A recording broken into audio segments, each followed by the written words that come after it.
two teams is all about staying in touch, and for the big occasion, the city has delivered. British here lining them up. Alinghi having to avoid protest here. Big risk of a collision. We were a bit surprised when they chose to turn down. Tack around and pick them up, going the other way. Yeah, we were just happy that the boats missed at the end of the day. That is as close as you ever want to see two AC-75s come together. There's no prisoners out there. We're definitely out there to win. Britannia is on fire. Guys, solid effort. Alinghi Red Bull Racing have had a heck of a day. It's tough for the team, losing 4 points already. And they are one loss away from going home. We just need to reset and yeah, going for it. In come the Americans, hanging in there. We're right there, but we're just struggling to get across the line ahead of them. Closest we've been all race, guys. Back's up against the wall now, and we have to win every race from here. Push boys. Big fun, boys. Both boats absolutely boosting down to the bottom here. We really saw two teams very evenly matched. American Magic have right of way. Have they got enough speed?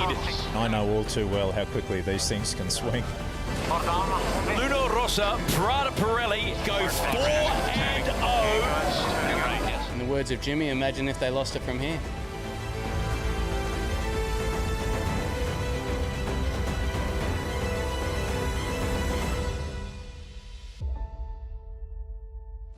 Molt bona tarda. This is Barcelona on the third day of the Louis Vuitton Cup semi-finals, where two teams are praying for a Monday miracle. American Magic and Alinghi Red Bull Racing are facing elimination from the 37th America's Cup. Both teams one loss away from shattered dreams. But this is the America's Cup and anything can happen.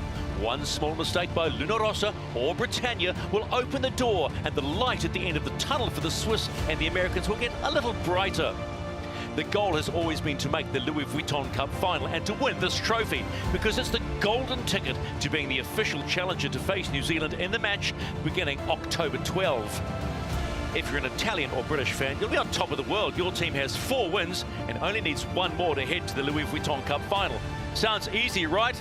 It never is. The America's Cup can always throw a spanner or two in the works, and the Swiss and the Americans are hoping today they are those spanners. If they're not, they're gone, and their America's Cup dream is over. The racing opens on day 3 with the Swiss wanting to find a gap in Britannia's defence and standing up to them in the start box. That will be followed by Patriot looking for the perfect race against Luna Rossa. The Americans know they are competitive and quick. One race win could change everything. It's not over till it's over. So it's on, and this is it for Alinghi Red Bull Racing. It's now or never. They're a 2-time winner of the Cup. Can they go a step further? And then you've got Ineos Britannia. Major advantage. They will simply want to get the job done today. And then there's American Magic. Can they produce a miracle on a Monday and start that late charge? Wait and see. Don't forget Luna Rossa, Prada Pirelli. Best fans around, they know what to do. Stick to the process and get the job done. Fans were captivated by the racing yesterday in the Barcelona sunshine and will again be out in force in the race villages and the fan zone. Time now to update racing conditions with Shirley Robertson. After years of tireless work, pushing hard day after day, for two of these teams, this could well be the final act. Emotions are high here in Barcelona. It's an enormous day for the 37th America's Cup. Add to that the tension of light southeasterly thermal wind will greet the 4 semi-finalists as they head out for this decisive set of matches.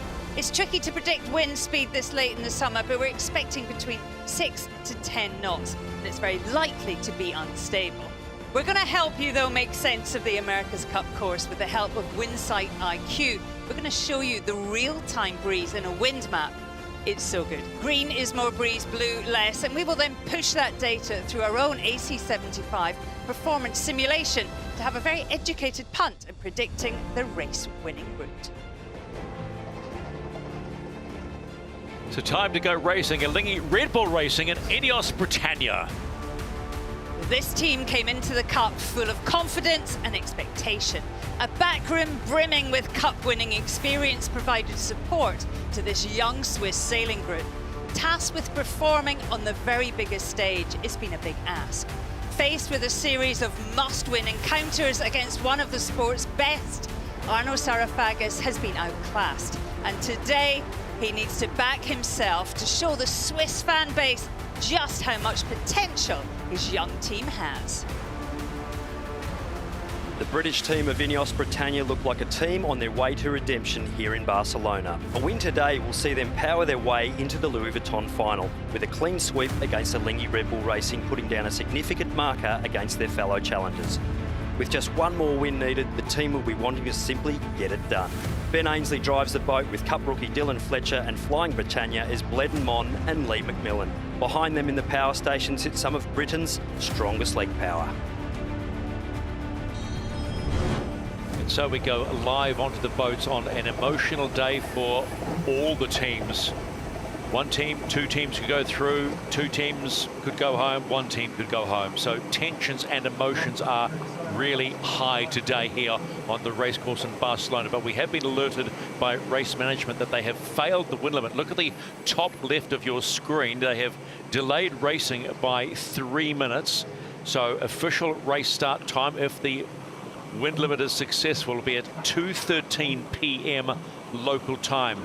And when you think about the teams that are under pressure, this one right here in the opening race of the day, Alinghi Red Bull Racing. Stephen McIver joined by Peter Lester, America's Cup tactician on the water, two-time Olympic gold medalist Shirley Robertson, and three-time America's Cup champion Glenn Ashby in the box today. It's a calm and cool and controlled and air-conditioned box. Well, let's talk about Alinghi Red Bull Racing.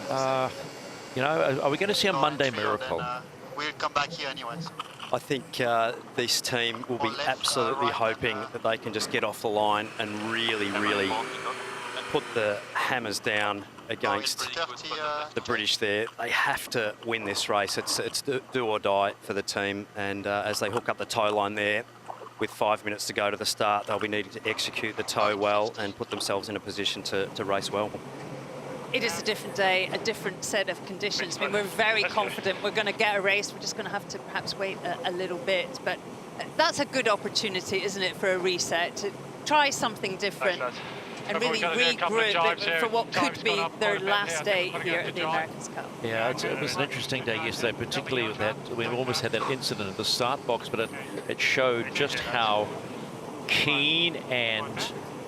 There's Jim Ratcliffe, Mr. Ineos, the man behind Ineos Britannia, Mr. Manchester United as well, if you're a footy fan.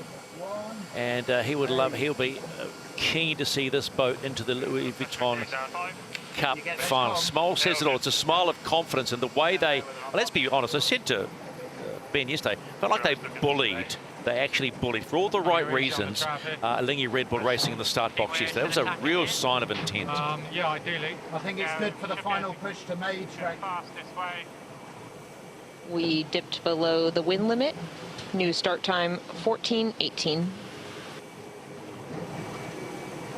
I mean, it was actually quite exciting to see that. I mean, real proper match racing. I mean, I think it's to do with the control, really. They're really learning how to sail the boats well. They have confidence that they can really throw them about, and they're really whetting the appetite for what's to come as this month progresses. It was definitely red rag to the bull yesterday with the British there. They saw the opportunity and they took it, and you know, really for them, they're absolutely needing to do everything they can and get as much, you know, on water match racing practice as they can. If they do make it through to the Louis Vuitton final, they're going to be up against a massive challenger, whoever comes out of the battle, you know, with Luna Rossa, Prada, Pirelli and American Magic both sailing really strong. And I think we've seen probably the closest racing here in Barcelona with those two teams. So the British are really going to have to be on their toes if they do go forwards. Saying that, I was quite surprised how combative it was, but you still have to protect the boat. You're going to need it as this competition progresses, and it was so close, wasn't it? It's a massive incident. I suppose if you're a Alinghi Red Bull Racing, Glenn, you must feel you've gone 4 rounds with Anthony Joshua. and he's been just pummeling you. Yeah, they've been pushed hard, and you know, I think yesterday was a pretty good indication of, you know, old school match racing skills there. This is the race committee. We failed the wind limit again. We are pushing the start back to 14:20. Okay, so 2:20 local time, 2:20 local time. It's a lovely Monday, by the way, in Barcelona. The mornings are starting to cool off. We are in late summer, but it doesn't take long for the city to warm up. Speaking of warming up, let's go to the lounge chair. Chase Zero, Peter Lester. Just give us an update on water, Pete, what the weather looks like and how you're feeling about this tension-filled day. First to the weather, it's looking better all the time. I'm just looking at the two boats at the moment. They're sailing round, both up on the foils, both on J1s, the biggest sail jib in the inventory, and the M1 mainsails. The wind is building, and it's. I think what we need is for the wind to just direction-wise to go to the right a little bit, and it's gradually all starting to line up. I think we'll get away. We might be in for a few more little delays, but it shouldn't be too long before Ian Murray pushes the button and we get into this one. Yeah, Peter, we've just been talking about how combative that Ineos Britannia is and the way they're really starting to show some muscle. Has that impressed you as this regatta has progressed? Yeah, it was pretty impressive yesterday. I was sitting here on Chase Zero just holding my breath when those two boats came together, and it's one thing doing match racing moves when you're doing 8 knots, and that's a traditional match race circuit. The boats yesterday, 38 knots was the closing speed, and that was pretty close. And I think the umpiring team did a pretty good job in the end, coming up with a decision, which was no penalty. They have a heck of a job on their hands, the umpiring team, because, you know, things can happen in a split second. We've got all the software to make it easier, but at this level, even the umpiring teams are under pressure to do the right thing because they don't want protests. They just want a clean regatta. It was certainly a really interesting pre-start situation there between these two teams, and I think what happened to set the whole scenario up for yesterday was, you know, the first little mistake, little slide from the Swiss team, putting on the back foot.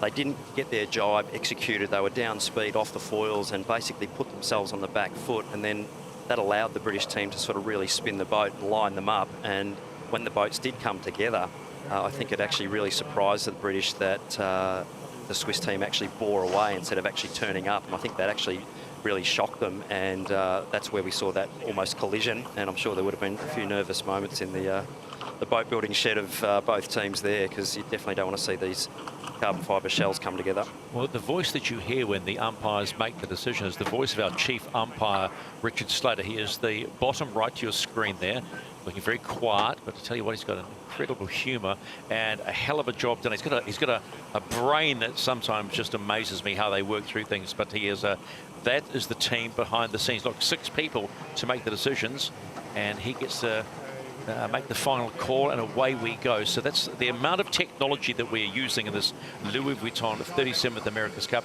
goes up and up and up. When you think about the windside IQ you're using from our good friends at Capgemini, seeing things that the sailors don't see, where the pressure is, the whole 9 yards. And this part here, the crowds in the race villages, they are getting bigger and bigger as we get closer. Lots of Luna Rossa flags there, and why wouldn't they be? They'll be very confident that they can go 5-0 and take a break and start thinking about the Louis Vuitton Cup final. There will be, trust me, there are plenty of British fans around too, and they're all starting to think about taking it home to where it all began back in 1851. But there is a long, long way to go. And I suppose at this point, it's a good, just where we're nearing the end, we're nearing the conclusion, nothing given yet, but when you think about Ineos Britannia, do you think this semi-final has been a strong enough one to get them ready for the Louis Vuitton Cup if and when they go through? I think they've been doing a huge amount of training, and I think at the end of the day, they will just be wanting one way or another to make it through to the final. They're very, very experienced campaigners in match racing. They're all extremely good at sailing high-performance boats, so they'll be just wanting to get through to the final the best way they possibly can, and whoever they line up against, will be an absolute worthy competitor in the final. So they've got a big job ahead of them if they do make it through. Shirley, I want a personal feeling here from you. For Britain to, don't look at me like that. For Britain, for what would it mean? Let's be blunt. What would it mean for Britain to actually go the whole way and win the America's Cup? We're getting way too far ahead, Steve Mackay. But we've got time for conversation, and I'd really like to know your thoughts on that. It's a massive thing. I mean, we have never won it. We gave it away nearly 2 centuries ago, and it would be a big deal. And I can already see in the press within the UK, there is a gathering of momentum, a hint of a belief that this could be the best chance ever. So we'll wait. Yeah, no, completely. It's always just nice to have an opinion where it matters the most. I know we have to be impartial here, but sometimes what it means to the individual is the important thing as well, because that's what, and we've got a nation rule, and that's okay as we move forward in this Louis Vuitton 37th America's Cup. We are 20 seconds away from getting an update as to whether or not we are going racing in the opening race of the day on day 3 of the Louis Vuitton Cup semi-finals. Boats are falling well. Let's hear from Mel at Race Management and see if we are a go.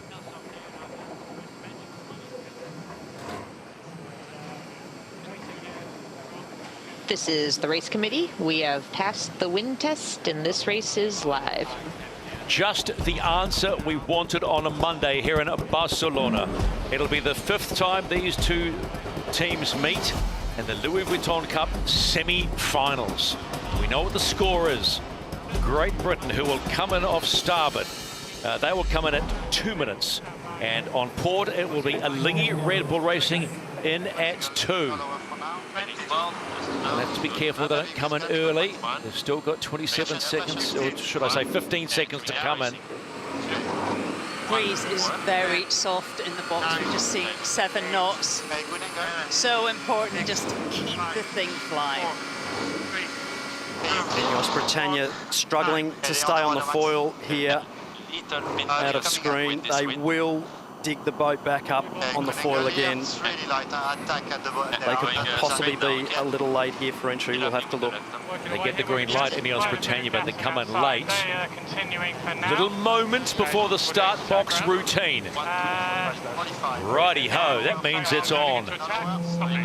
Very, very marginal conditions here at the moment. Past the wind limit, but still puffy and shifty here for both teams. So absolutely again about staying on the foil, Shirley, and doing the simple things well to get off the line. Yeah, I'm sure we won't see the aggressive moves that we saw yesterday. This is all about keeping your boat at pace, avoiding the other boat's gas. Making sure you're in the start box. Staying high, potentially going to jive into it. Popping. Hang high here. 55. Link 50. They're working up into attack. They're too early. Okay. Mind their gas on the exit. Okay, jiving here. 4 down. 8 for the pit. 1 minute. Okay, let's go. Big push, Stingai. Hey, slow. Okay. You watch now. 8. They are slower than us. 7. Getting here. Link 50. Slower than us. Are faster. British team right on the edge. They are the Swiss team going to have to roll across the bow of Ineos Britannia here. Will be a big down. Come down, boys. Ineos in a really strong position here against the Swiss. Link 2 for the pin. Here we go. Killing 1 for the pin. 15. Looking up now. Yeah, just killing 4. 6. Still killing 4. Killing 3. 3. Killing 2. All the way up. 1. 2. 1. Gun. Opening race of the day is on. D-Day. D-Day. Umpire, get behind penalty Switzerland, OCS. For Alingi Red Bull Racing, and not what they wanted. Alingi Red Bull Racing 4 metres over the line. Beautifully controlled by Ineos Britannia. Big loss required. Penalty clear. by the Swiss team there. Unforced error. But they are on the foil. That is key at this point in the race to keep it tight.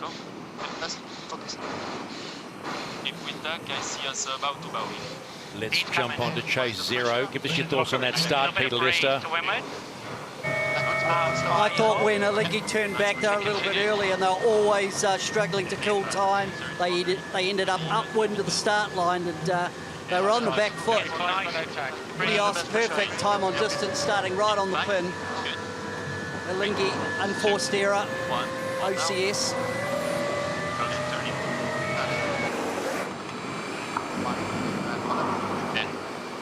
Is good. On the single in 10. Big speed bill needed by Lingy Rebel Racing. The British there clearly across. Good pressure out on the bow then. No push here. Back to forward. Manoeuvre so costly in this wind pressure. Mind that can left. The exit angles in this slider air very, very wide compared to just 1 or 2 knots more speed. 22 this way. Still press. Pitch and come here. Okay. Stand by. Yep. Just hear the cant moving there as that arm goes out. 1, mate. Turning. 1, 2, 1. Going forward. Nice 22s. That's ours. Nice light air attack by Ineos Britannia. The other boundary. Up to 4 movement. Yep. Little increase coming in 5. Locking them in. Gonna watch this swell again, Leroy. Yeah. On too deep on the emergence, or I'm just going to take some heel off. I'm still under can target here, so should have it. Just some of those swells, we just catch it. Nothing's no biggie. Copy. Nice speed there. They're attacking. They don't think they will lay one in right. We can get there, which is currently biased. I'd say we're crossing ahead at the moment. Looks like good gains to us. Dylan Fletcher telling us what's going on. To hit them. Good speed. Speed here for us. You like to hit them? I don't mind. I think we take one and in. Okay, no problem.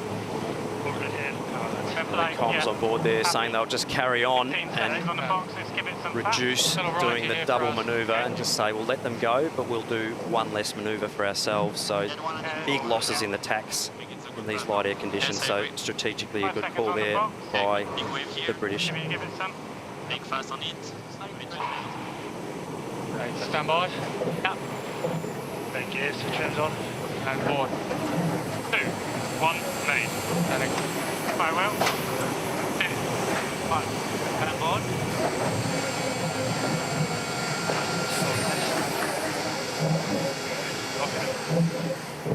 Taking main this way. A slight right hand bias. Yep. Nice build here.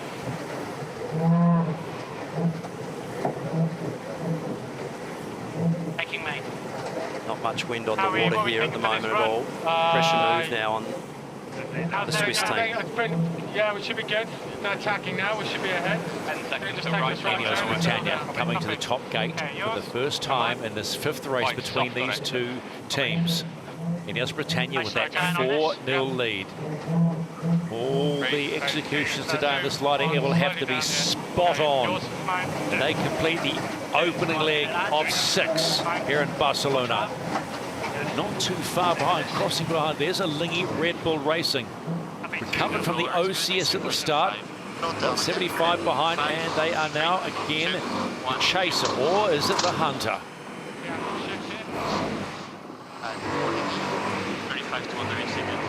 Potentially the Swiss team sailing into a little more pressure down that side of the course. So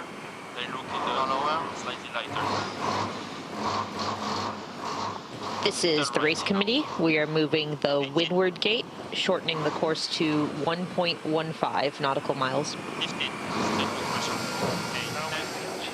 So if the ghost boat simulation comes to realise on this first downwind leg, it might be just a little bit of a fillip that the Swiss need to get that a lead. Say, okay, we're in the game. We're not going to be the chaser all day. Let's see what happens. Can't see the them. British Yeah, there just on the back edge of the puff there, so if they can just get a little bit out of that, they'll still be solid. Quite light front, I would say. Now, the Swiss team sailing through that lighter patch as well. Stay fast now. The Swiss not being able to really get far enough into that pressure on that boundary to use it to their advantage. Nice flank on board. They look like they're sailing line fast.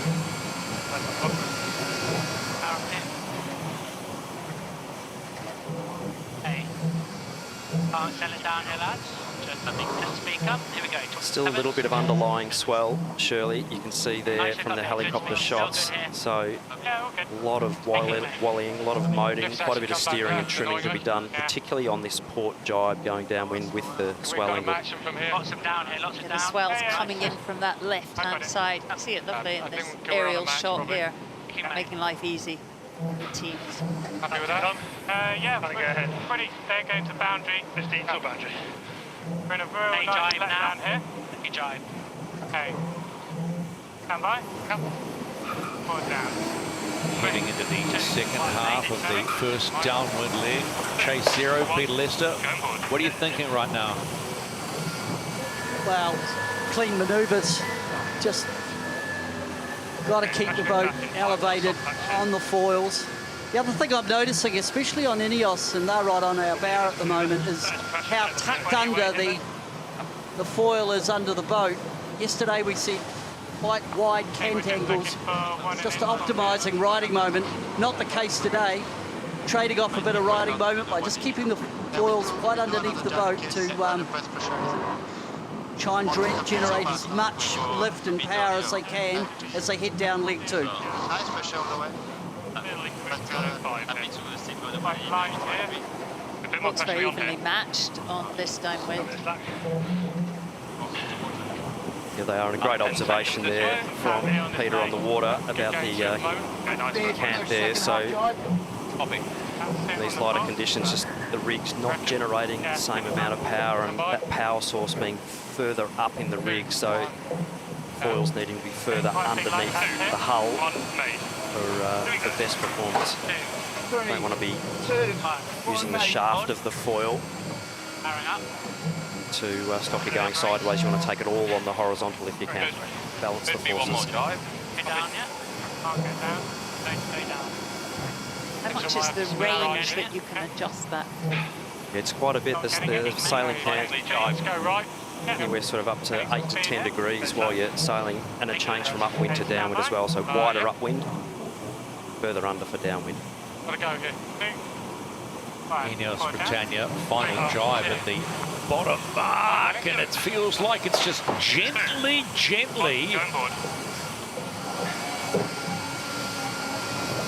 get around the mark.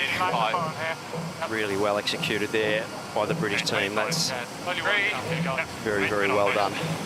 Marginal conditions. Pressure on the Swiss now to get round cleanly and keep this race alive.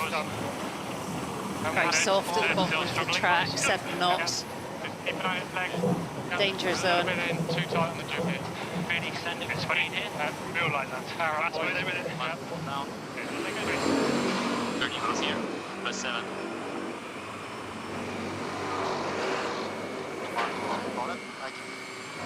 So. Holding here. Nice one.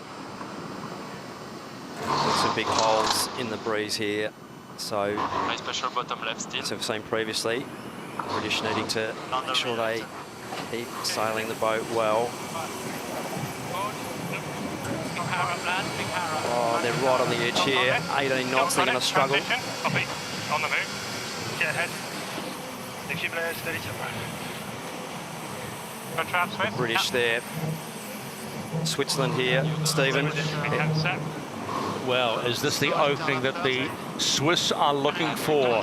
Ineos Britannia off the foils, and Alinghi Red Bull Racing just need to execute a nice running, which they have done, but are they going to the same territory? Are we going to get a lead change? sailing into pressure too, Shirley. The British sailing away from that new pressure coming down. So British really need to take the boat off here, or we could be seeing a really big lead change here. 6 knots now, Nalingi Red Bull Racing. This is going to be a massive manoeuvre for them. Could this be their moment? Marginal speed here. All eyes on the Swiss. Keep pushing, guys. A big push from the back now. David, big push. Right on the cusp no here. lower than that, Max. Big push on the back. The shovel's out. Okay, 20 knots. Okay.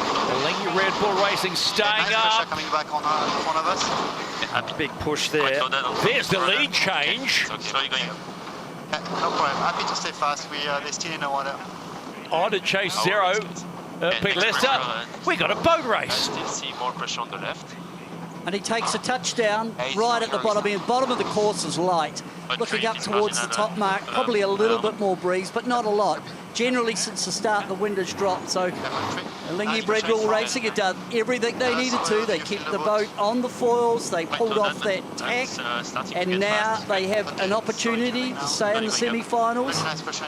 Still got a bit on. This is going to be light and tricky, and it's all about, you know, really good boat handling, boat control to keep the boat on the foils around the track. The British here absolutely need to get the boat taken off here. They're just going sideways to the course here, but they actually cannot go outside the boundary more than a couple of boat lengths, otherwise they will be disqualified from the race. So they're going to have to take off and tack and keep the boat on the foils here in the next 15 seconds. This is the race committee. We are moving the leeward gate, shortening the course to 1 nautical mile.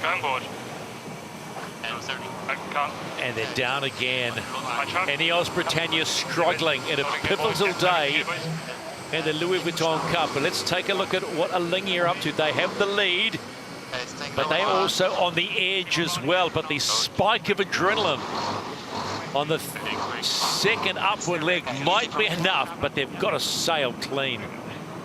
Oh, and Nalingi Red Bull Racing there, a beautiful light air tack, just in a little more pressure right on the boundary, and keeping the boat on the foils. Big, powerful, deep sails there. And Ineos Britannia back up on the foils, but huge gain there to the Swiss. And they'll be looking to put their nose to the grindstone now and just grind it out and stay in front. Anything can happen. We've seen it before in the history of the Cup, but also in the last couple of weeks. As we've said, no lead is big enough. And the Swiss may have half a kilometre, but that could disappear in an instant.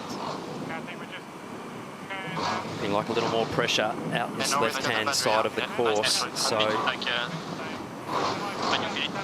need to be over 26 knots roughly of boat speed. Have enough speed to execute the tack and stay on the foils here. 2, 1, up. You can imagine fans of Nalingi Red Bull Racing simply holding their breath in conditions like this. They have the lead. If they hold the lead, they survive for another race. But there is so much racing still to come. This race far from over, with this breeze struggling to fill in, so lots of Maybe a bit more this way. puffs and lulls to deal with. Yeah, I'm not sure, Lee. Having a look. Yeah, it looks good in front at the moment to me. It's all business on Ineos Britannia, just keeping it solid calm, moving looking on for to the mark as opportunities.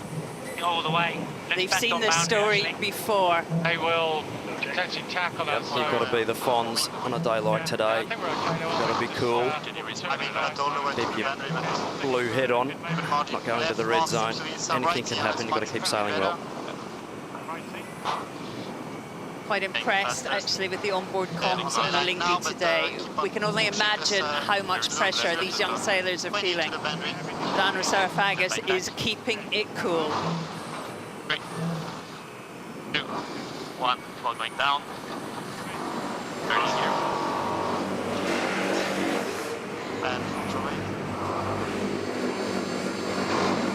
And Oh, and the British coming off the foils in that manoeuvre again. So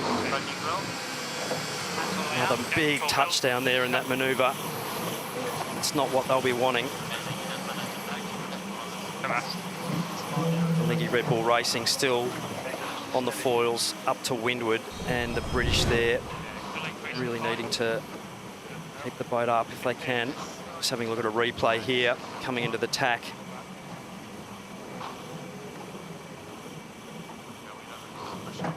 Oh, and they've lost the rudder. They've got too high to drop the board, and they've actually spun the rudder too highly loaded on that rudder shaft with a big deep mainsail, and they've spun the back of the boat out. And it's advantage of Lingy Red Bull Racing. We talked about luck in our pre-show.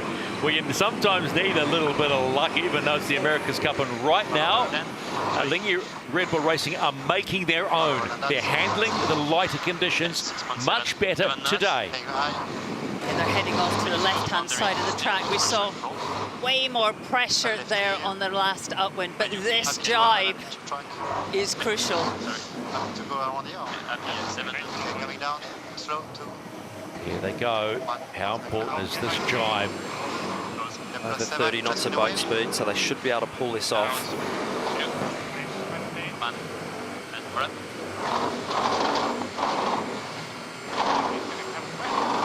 22 knots, coming back. Yeah, nice job keeping the boat above the minimum foiling speed.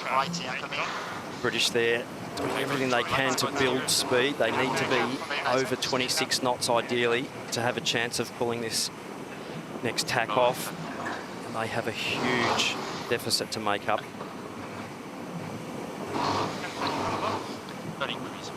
Towards the boundary now, expect to see a board down any second. Board down. 2, 1, fade. Turning. Very well. 2, 1, go board. Got a negative flap now. Oh, and down they go again. GBR boundary penalty, advantage all played, penalty cleared. Going to need a bigger shovel than the one they've got at the moment, the British. Thanks, Fox. Good.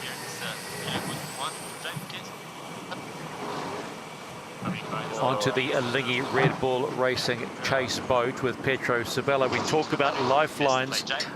Your team are making this lifeline. They're sailing beautifully in these conditions, Petro. Yeah, this morning we said let's play until the end, and without break ourselves, just keep pushing to the end, and the guys did an amazing job so far. You know, at the start with the OCS penalty was not easy. They cleared it in a great way and just kept patient during the race in this tough condition. You know, it's every corner is a fight to stay on the foil, and yeah, they are doing an amazing job. Petro, you guys are always looking forward, very confident. But be honest with us, how much pressure has the sail team been feeling? For sure, we are all under pressure, but it looks that the pressure works. So let's keep going like that. And also we see that when the others are under pressure, they also make mistakes. So we see how this race ends up, but let's keep going. All right, you're going to keep those fingers crossed. Thanks. Nice to see everyone. This is the race committee. We are shortening the course to 5 legs. The finish will be at the windward gate. So what that means is that the Lingy Red Bull Racing team are on their second to last leg and have one upwind leg to go to bag their first win in the Louis Vuitton Cup semi-finals and stay alive. Someone please cue the Bee Gees.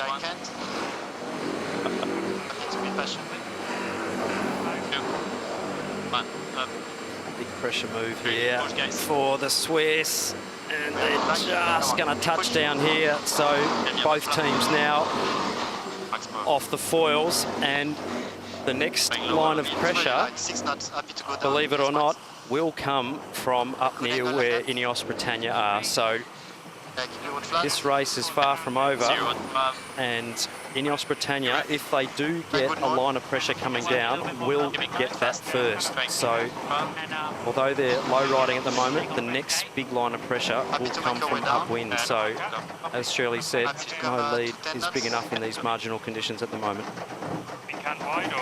It's very soft at the bottom third of the track. 5 knots, 6 knots. It's going to be hard for the Swiss to get going.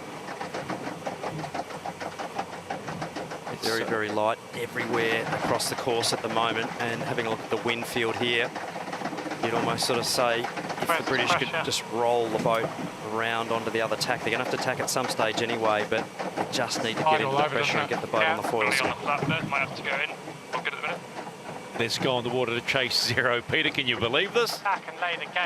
Oh, certainly in this place, and we're right alongside Ineos Britannia at the moment, and they're barely moving. They're just coasting along as they look for that breeze. I'm looking up towards the top mark, and certainly what you're seeing, I'm not necessarily seeing on the water.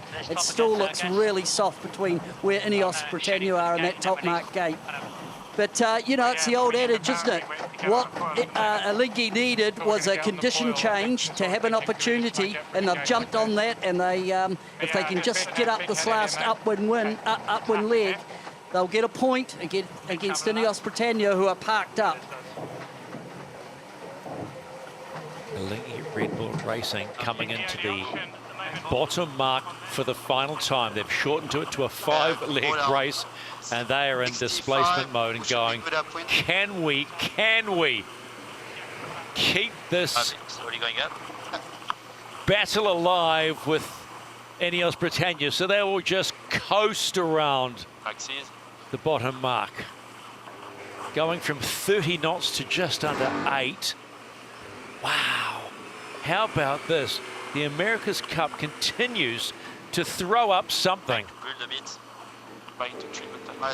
The Swiss certainly no strangers to sailing well in light air, Shirley, and there's definitely some absolute gurus behind the scene coming off the Swiss lake. So these guys definitely do an unbelievable job of keeping cool heads in drift-off conditions. And coming from the southern hemisphere, anything less than 10 knots seems light. These guys, the cyclors, will actually be enjoying having a spell at the moment, not needing to put really much power in. But I tell you what, when that breeze just kicks enough again to start foiling, they will be back straight on the limiter again. I think you're right, Swiss are very comfortable sailing in not much wind, unlike us. They seem to be able to find just zephyrs of breeze that we couldn't even see. Certainly going to want to make sure that they can hook into one, because the British sail into one, they will be down to the bottom quite quickly. That does look amazing out to the right. Should we throw another variable in? French race time limit? Have managed to get on a tow up. So we've got around 20 minutes of race time left, otherwise they don't make it. It's start again.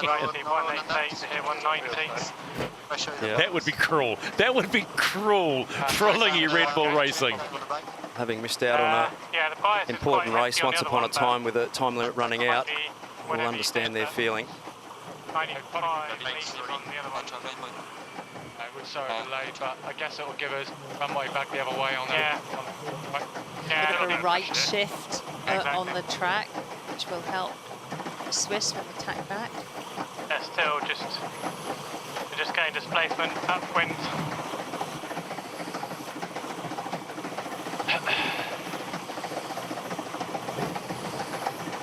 Massive deep mainsail. I love that. Goes from one extreme to the other. Around about 14% difference in depth, sometimes less, sometimes more in these light conditions, from fully flat to fully deep with these sails in light air. So just see how much power they're trying to generate to get going. And so Alinghi Red Bull Racing complete the third of 5 legs and coast out. Throw a rod out of that, those conditions right now. What must be going through the heads of both boats and the helms, and how do we get out of this? Time will start working against them. Very long-sided port here. Emirates Britannia, of course, 4 wins up. Be slightly more relaxed than the Swiss, who have to win this match to be any hope. Yep, the Swiss will be just hoping to be able to get to the finish line here to stay alive in this series, and it's a bit like watching Formula One cars with their pit limiters on at the moment, not allowed to do more than 50 kilometres an hour for them, and these guys are walking pace at the moment, so Mother Nature just flicking the switch and saying, I'm going to have a little rest for a minute. Or maybe Mother Nature saying, earn it. Earn the win. I think pressure's okay here, but it's not building, you know what I mean? Yeah. I think we try to stay in sort of a low-edge mode and turning here. Not a huge amount of options for either team at the moment. Okay, mine. And as they cross on the downwind eventually, the Swiss will actually then have the best opportunity to get the next puffer breeze coming through. So, you know what this reminds me of? AC36 regatta in the match between Luna Rossa and Emirates Team New Zealand when they were both becalmed. It became a who could find the wind quickest. Remember that race well, Stephen? Well, you got the Emirates Team New Zealand got the wind, found the wind quickest, and got out of jail on that one. Yeah, with a famous J3 on, I think, as well too. Not even on a big jib, but that's all history now. Linky Red Bull Racing not doing bad in displacement mode. 8-9 knots of boat speed. They'll be hoping that's enough to get them to the finish line in time. Nice.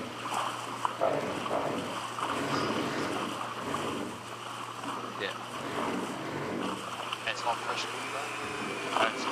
Let's go on the chase boat for Emirates Britannia coach Rob Wilson joining us. The America's Cup likes to throw up, something doesn't it? Coming off those fours and seeing the lead change. Oh, mate, what went through your mind then? Yeah, it's a frustrating one for sure. Oh, I'm getting a bit of feedback. But yeah, after that right turn. Oh, hang on a minute. Can we turn the volume down on that? Yeah. After the right turn at the bottom here, we had a real lie by the boundary, and basically when we went for the tag, we just didn't have it. We couldn't build enough speed. So it ended up like just basically coming off the foil, and then we were straight back into a hole going back into the middle of the course, and we couldn't tack back to the pressure on that left side because we'd have just been straight out boundary when we did get foiling. So it's a frustrating one, but it's the way it goes. So I think the best hope now is we get breeze coming in from behind and foil round and pass them or time limit, but they're looking like they should make it at the moment. We saw a shot of you on the chase boat when that moment happened. What was your initial reaction? Not today.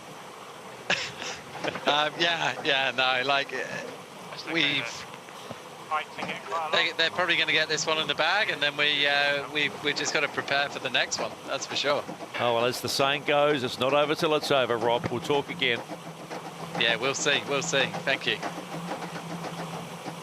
It's surprisingly emotional on the coach boat, way more so than on the yacht.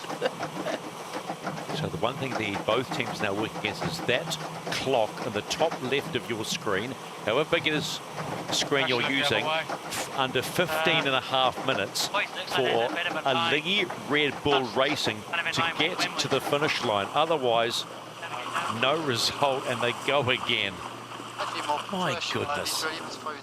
Well, the British slowly building a little bit of pace. I mean, just to give you some reference, normally they do a downwind leg in 3 minutes 30. So if Emirates Britannia can get up, it could still be a race.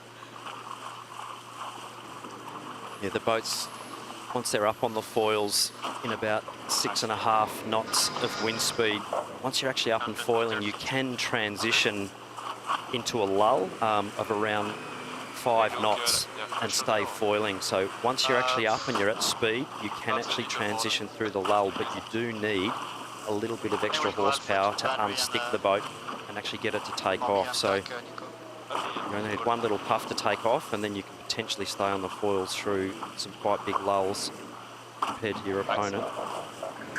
There just doesn't seem to be anything coming down at the moment. Let's go to Chase Zero. Peter, love your thoughts on this one. Does Lingy Red Bull Racing make it to the top in time?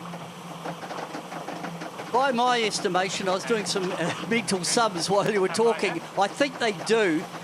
She's doing 8 knots. It's pretty wide angles in terms of tacking angles, but I think at the moment, as long as they don't park up, they should get there. And I'm looking up towards the top mark. Although it's very, very light there, I'm not seeing any glassy spots, so I think they might just make it. They are going to get there in time limit. Dylan Fletcher confident that Alinghi are going to get there.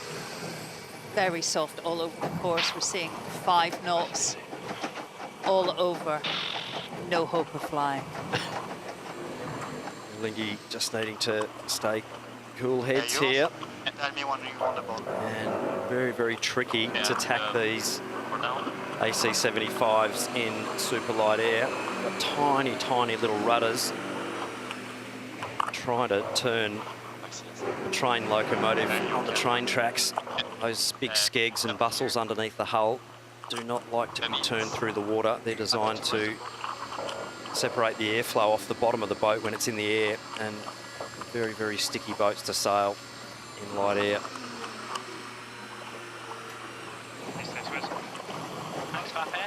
Yep. Looking at the 2 boats now, this would have been a view of days gone by. I think Pete Lester has seen this movie quite a few times in the past. Lean on the elbows, and the best man in the job to talk about rigs, hulls, match racing and tactics. Back then there was a lot more navigating involved too, Shirley. If you're slightly confused, Ineos Britannia is actually now going in the wrong direction. They're meant to be heading to the left of the screen and the bottom of the racetrack. Well, they will be lining the Swiss up, and they will be forcing them to tack and try and stop them making the time limit, would be my guess. A little over 12 minutes to go for Alinghi Red Bull Racing to hit the finish line at the top mark as they shorten the course by 1 leg. Mother Nature is having a major say in this 5th battle between Ineos Britannia and Alinghi Red Bull Racing. Quite simply, Alinghi Red Bull Racing need this point, this win, to survive. So the British here are going to line them up. They're a lap behind. Their only chance of stopping the Swiss is to line them up and force them to tack here. Be something on the bow, but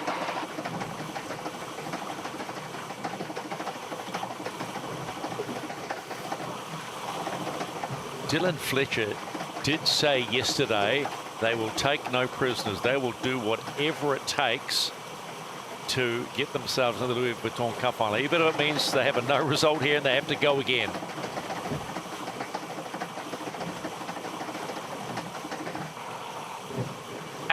Gyro or not? Huh? Don't think. Have to be a bit careful with that. Yeah. But here, something going on here. Yeah.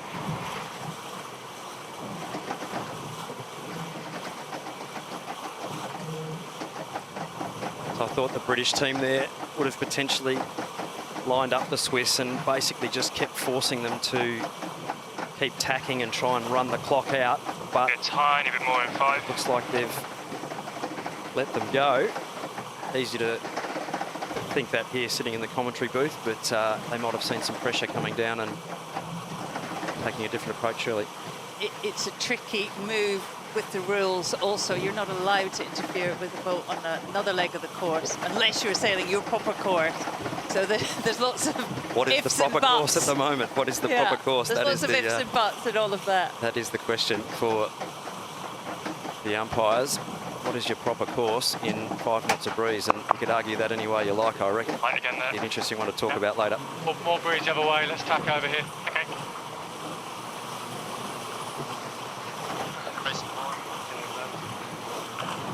Just enough of main canoe. Nice, cheap. Under 10 minutes for Alinghi Red Bull Racing to try and get to the finish line.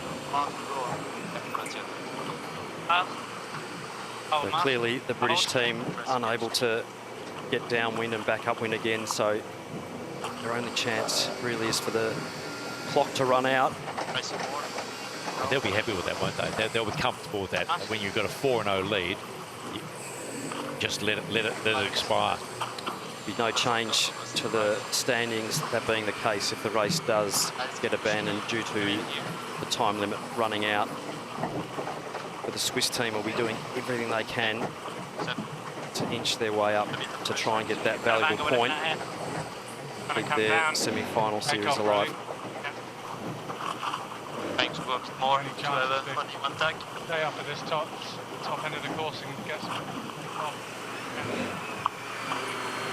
Bodybuilding down. Come out.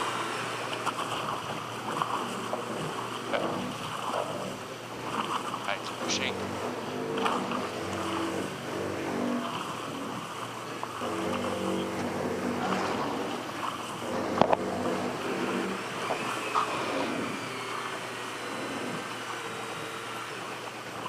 Good, just focus on the IQ.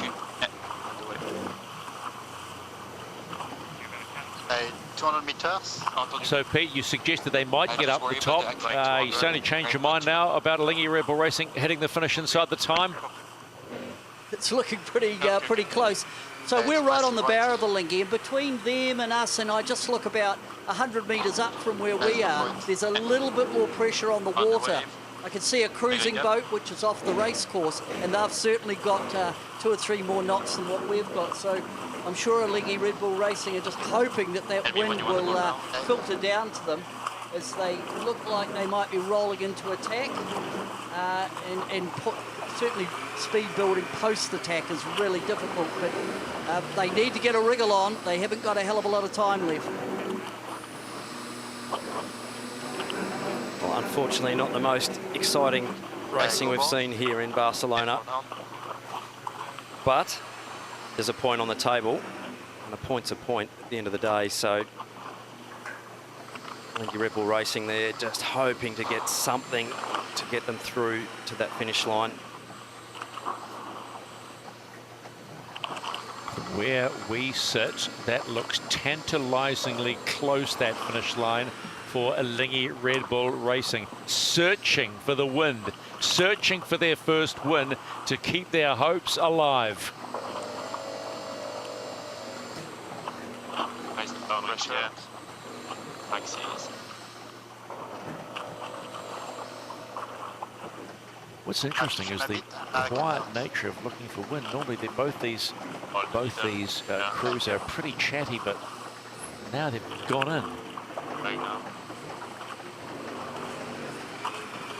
think perhaps the Ineos team need to be slightly careful. Are they intentionally blocking the wind of Alinghi Red Bull Racing, trying to slow them down?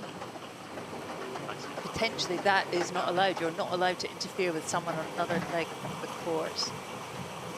100 coming up. Yeah. They're just trying to tack up.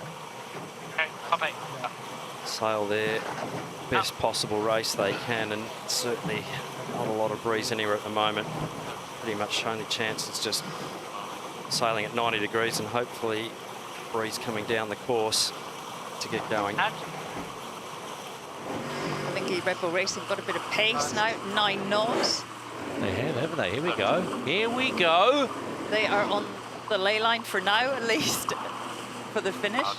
Pete, are we seeing more wind?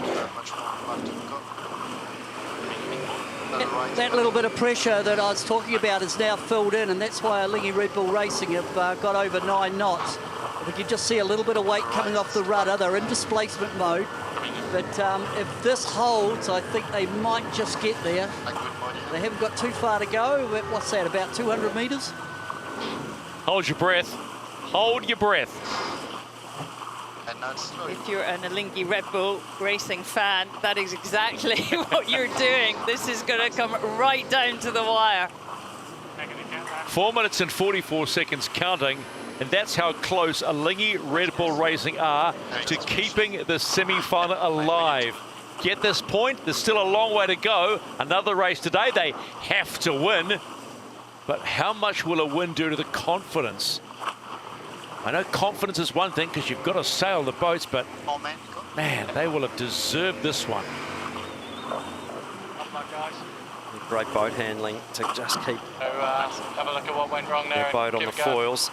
And sometimes you need a little bit of luck, but you also need to sail the boat well as well. The Swiss team, version 5 speeds here, coming across the finish line, and they will get the point. Alinghi Red Bull Racing are about to score their first point in the Louis Vuitton Cup semi-finals. Down 4-0. It will now become 4-1, and the Swiss are still alive in Barcelona. Yeah, that's what it means. It's a huge win for them. They've maintained a positive, eyes-forward approach through this whole regatta. My goodness, how good's this America's Cup?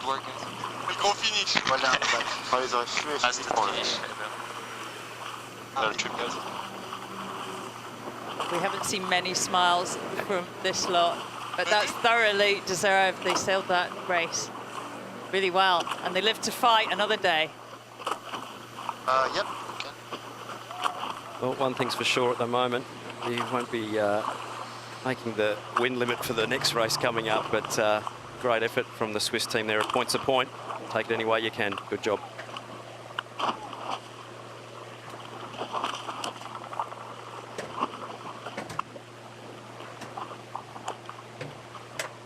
Let's go on board Alinghi Red Bull Racing. We'll start with Arno Salafik. It's so nice to come to you and say congratulations. It may not be a steam across the line, but you got across the line. Win number 1, you're still alive. Yeah, thank you very much. It was a quite interesting race. The guys did a good job fighting all the way, and then we got lucky on one puff, and yeah, it was really nice. Of course, we want to cross the finishing line at 45 knots, but 8 knots is fine as well if it's a wind. So we'll take it, this one. A question for Max on the other side of the boat. Max, we haven't seen you smile for a long time. You know, how good does that victory feel? And, you know, how calm was it on board when the time was ticking away? Oh, yeah, I think, yeah, it's always a pleasure to win a point. Yeah, as Arno said, it's always a point, and doesn't depend on the speed. But yeah, it was very difficult to keep on the foil. So yeah, like I think we keep calm until the last jibe when we drop, and after it was only to go on time to the top mark. For sure, we were not able to take off again in this light breeze. So yeah, like we for sure were looking at the time going, and a bit stressful on that, but at the end we were doing our best. Thanks for your time, Max. Congratulations. You're still on the hunt. Let's go aboard Ineos Britannia and have a chat to Ben Ainsley. Wow, it's never over till it's over, Ben. Yeah, that's right. Tricky conditions out here, and yeah, it's looking like a nice race, but just got light there, and the Swiss did a better job of staying on the foil for a little bit longer than us, and managed to just get in inside the time limit. So, tough one. Yeah, Ben, not always easy to come off the foils in these conditions, particularly when you just haven't been handed anything to get back up on the foils again, and you guys didn't do a whole lot wrong, so obviously a frustrating one there for you guys. Oh yeah, it was a little bit, but you know, we did make a couple of mistakes there. I think there were a couple of manoeuvres we could have made stick. We just had a few little issues there, so we'll go away and have a look at that, figure out how we do a better job there. But yeah, it's always tough, and these light ones, we're hoping for a bit of comeback like you had last time, Lenny. You'll get there, mate. You'll be right. Nice, mate. Thanks, mate. Okay, so there you go. Those are the two differing thoughts of one team that stays alive in the Cup and one team that is still very much alive in that boat, Ineos Britannia. You know what? You just have to shake your head when you get a moment like this, don't you? Because you can imagine, surely, how important this win is for Alinghi Red Bull Racing. Yeah, they're up against it. They're up against it, but just so good, as you said, see a smile on their face.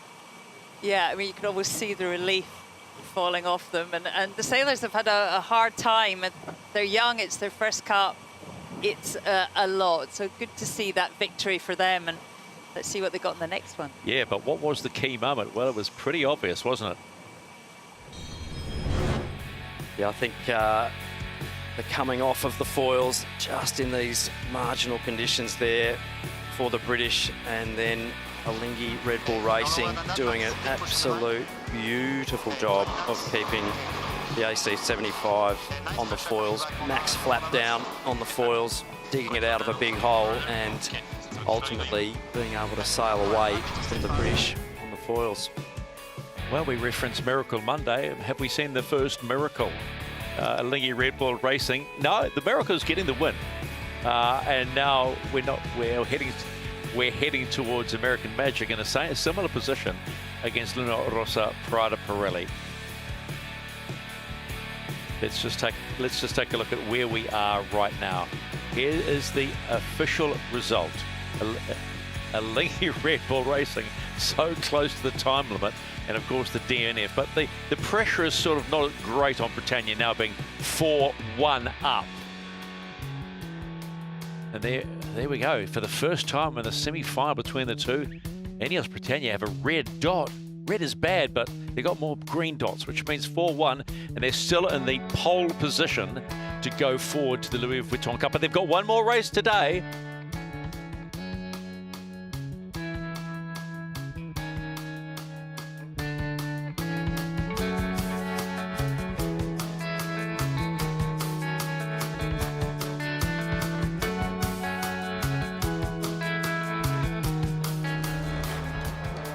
So we're not too far away from this bout. This still sits at 4-0, and from childhood America's Cup regattas on the bedroom floor to flying around the waters of Barcelona on an AC75, American Magic's Michael Menninger is currently fulfilling a lifelong dream, representing his country in the bid to win the oldest trophy in international sport.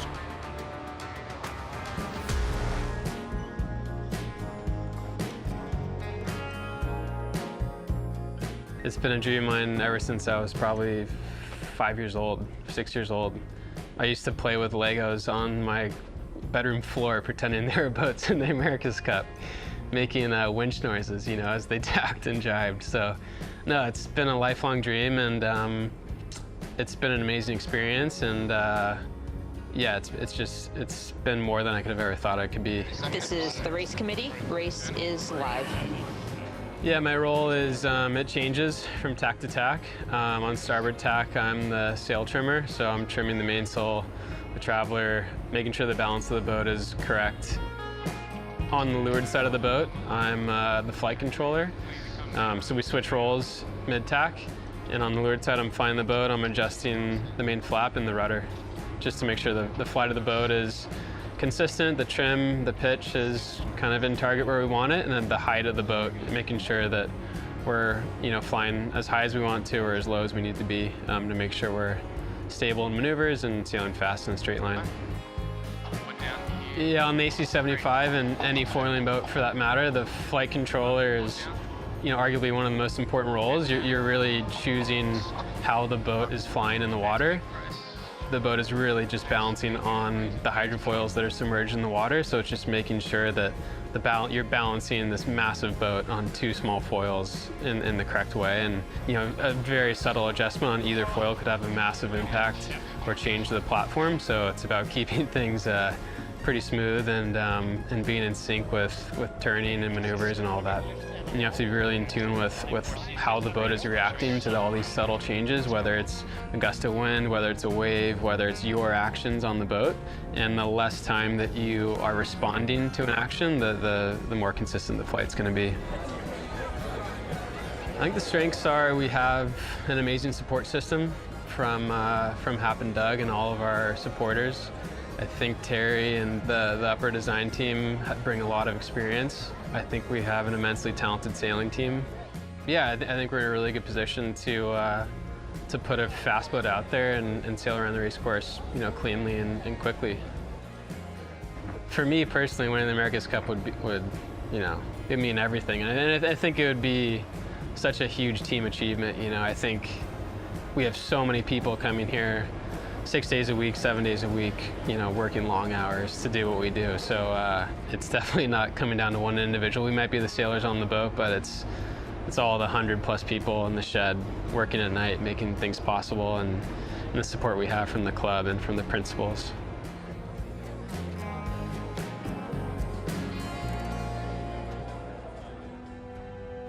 So next up, it will be American Magic up against Luna Rossa Prada Pirelli.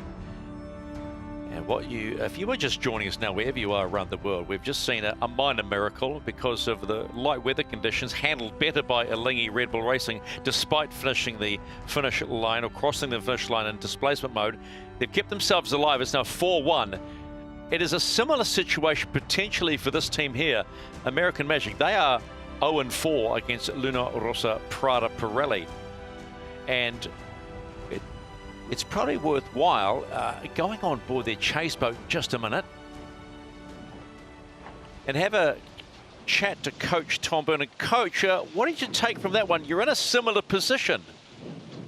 Yeah, it's definitely was interesting last race, and got pretty light at the bottom of the race course and all over the race course eventually, but started down here at the bottom where we are sitting right now. So it's a tricky race course, and we just got to go out and sail with confidence. Yeah, nothing to lose, Tom, in this one. Put the big gear on and shoulders back and go.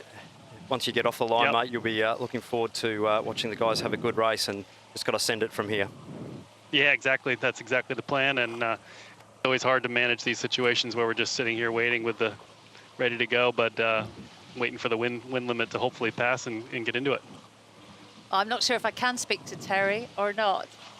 Can you hear me? I can't. We'll come back to Terry later. But yeah. I just wanted to ask you, Coach, really. It was such a close race yesterday, and today obviously is a must-win day. What did you say to the group of sailors? How do you move on from that?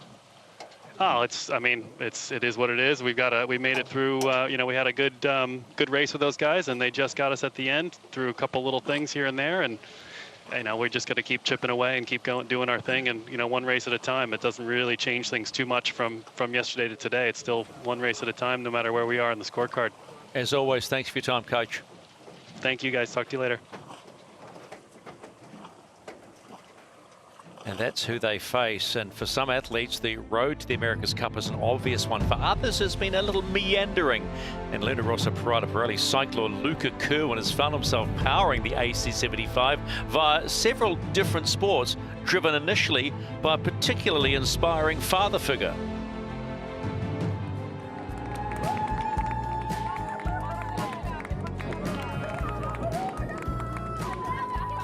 So Dad is John Kerwin. He's an ex-All Black and ex-Italian coach. In his off seasons for the All Blacks, he went and played Benetton in Treviso, and that's where he met my mum. And they fell in love and sort of always had this passion for Italy. And so when he finished up his career in New Zealand and Japan, he started the coaching role with the Italian national side. And I think that was in 1999, that's when I was born. So he was the youngest All Black at the time, so he was 18 when he first made the team, won the first Rugby World Cup, which is pretty cool. And yeah, I suppose I grew up watching his highlights on YouTube, and yeah, so I'm pretty proud of, to be able to call him my dad. Yeah, I grew up playing rugby in Treviso, where I grew up. Mum's from there. Played for a club called Tarvisio, and when I went back to New Zealand when I was about 12, I carried that on. So I played for Sacred Heart College in Auckland, and up until I was about 16, I started rowing to get fit and get ready for the rugby season, and just fell in love with the sport. And so I just sort of took the rowing path, and I really wanted to at the time represent New Zealand and sort of follow in Dad's footsteps, but down another sport. And so I really gave it a good crack and ended up making the under-23 team that competed at World Champs in Sarasota. And we came 4th there, pretty close to the Italians coming in 2nd. So there's a bit of competition there. And then after that, there was obviously a couple of rough years with COVID. So in 2021, obviously there was the America's Cup in Auckland, and that's when I really, that passion sort of grew, and I sort of got together with all the Italians and started supporting Luna Rossa. And you know, one of my fondest memories is seeing the boat came back into the port after winning the Prada Cup and sort of, you know, standing out, and just thought it was an amazing atmosphere. There's a big community of Italians in Auckland, and so we'd often just get together and meet, and you'd meet parts of the crew and members of the team. And Max, he invited my father in for a training, and sort of, yeah, there was just this whole connection with the Italian team which really stuck out to me, and I thought it was just amazing. And this idea of the America's Cup just grew more and more in my head, and so in end of 2022, after rowing World Champs, I decided to take on cycling and give this a crack, and yeah, now I'm here. Put pressure on exit. On and all clear. My sailing experience is very small. You know, I grew up with Dad. He loves surfing and loved being out in the water, which is, you know, amazing. So I'm pretty used to being out in the ocean and doing that sort of thing, but sailing's just never been in our family. So yeah, my first time on a sailing boat was actually on the LEQ-12, the prototype. Actually, I got a funny story. Kiko, when I came on to the team, he thought I was a sailor from New Zealand that went into cycling, and so we ended up touching down, and I had to counterweight, and he looks across the boat. He goes, "Luca, get over here, hurry up." And I'm going, what is going on? Like, the boat's about to tip. And then they go, "Get up and run to the other side." I'm like, okay. So I just jump up, like almost slip out of the water, and just, yeah, so that was pretty funny. But yeah, it was just amazing. Just when you catch those, you get onto those foils, it just feels like you're floating, and you know, there's no wake that upsets you. You're just sort of floating above the water. So it's just pretty cool. Clear. Yeah, look, there's always been a pretty special connection between the two countries. You know, I remember one of the tries that my dad scored that everyone remembers was actually against Italy. So it's always been a pretty big, you know, sporting rivalry, and especially in sailing. So for me, it would just mean the world, you know, like I feel part of both countries, and it's actually, it would be the best outcome to go against Team New Zealand in the final and actually win it. So yeah, I'm not sure if I can go back to New Zealand after that, but that would just be amazing, yeah. Nice ride, the biggest ride of the day, 200, so keep the fun. Luca Kerwin, the spitting image of a young Sir John Kerwin, who we had the good fortune of bump into late last week. And I've got to say, Dad is incredibly jealous of all the free kit his son is getting. Nothing like a free T-shirt, is there, at the end of the day? But I'm sure John's got a few of those over the years. I think he's got a garage full of former All Black gear. All right, let's just remind you where we are at the moment with this next race coming up between Luna Rossa, Prada Pirelli and American Magic, who need to win to stay alive. 3:24 local. You can see at the top left of your screen. That's the official time to that race. We're hearing that maybe, just maybe, we get there. 3:24 official. Now, I've just been told they have failed the win limits, and considering what we've seen in the last probably half an hour, as you can see at the bottom left of your screen now, that's the sort of the wind trend over the last 5 minutes. 6.5 knots is the lowest available wind limit to get racing, so they're well below that, so it could be a little while. But let's talk about, just briefly, American Magic. You know, Shirley, they're in the same boat as a Lingy Red Bull Racing, and what must be going through their heads? I mean, again, both teams, the Lingy Red Bull Racing and American Magic, it's all eyes for it. It's, you know, it's every day is a new opportunity. It's been tough for this team. I mean, particularly this man here, Tom Slingsby. You know, he's lost his his right-hand man, his co-pilot, and had to build that relationship again. And we've seen them make a few errors in maneuvers. But Lucas Calabrese, he's done a fantastic job to really learn on the job. But yeah, a few errors have crept in. Saying that, yesterday they had some really close races, and wow, I think lost a race by 2 seconds. So plenty of potential here. They'll have taken a lot from that. And as Coach Tom Burnham said, you know, it's another race.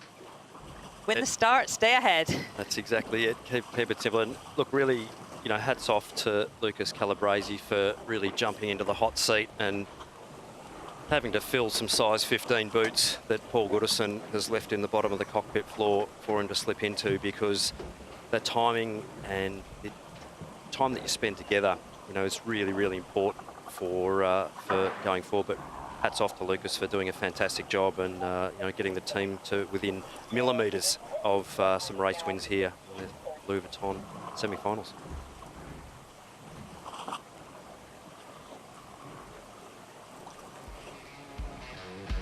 So that's what it's all about, getting these boats powered. How do you power these boats? Well, it's the role of the cycler on an AC-75, one of the hardest positions in any sport. It's outrageously physically demanding. They're the toughest of the tough. Logic would suggest cycling produce the best recruits. That's not always the case.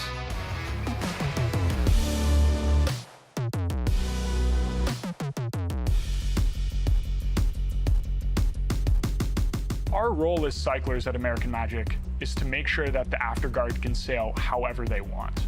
And so as we kind of think of it on board, we need to work as smart and as hard so that all of the guys trimming all these functions can get exactly what they want at the precise moment that they want it.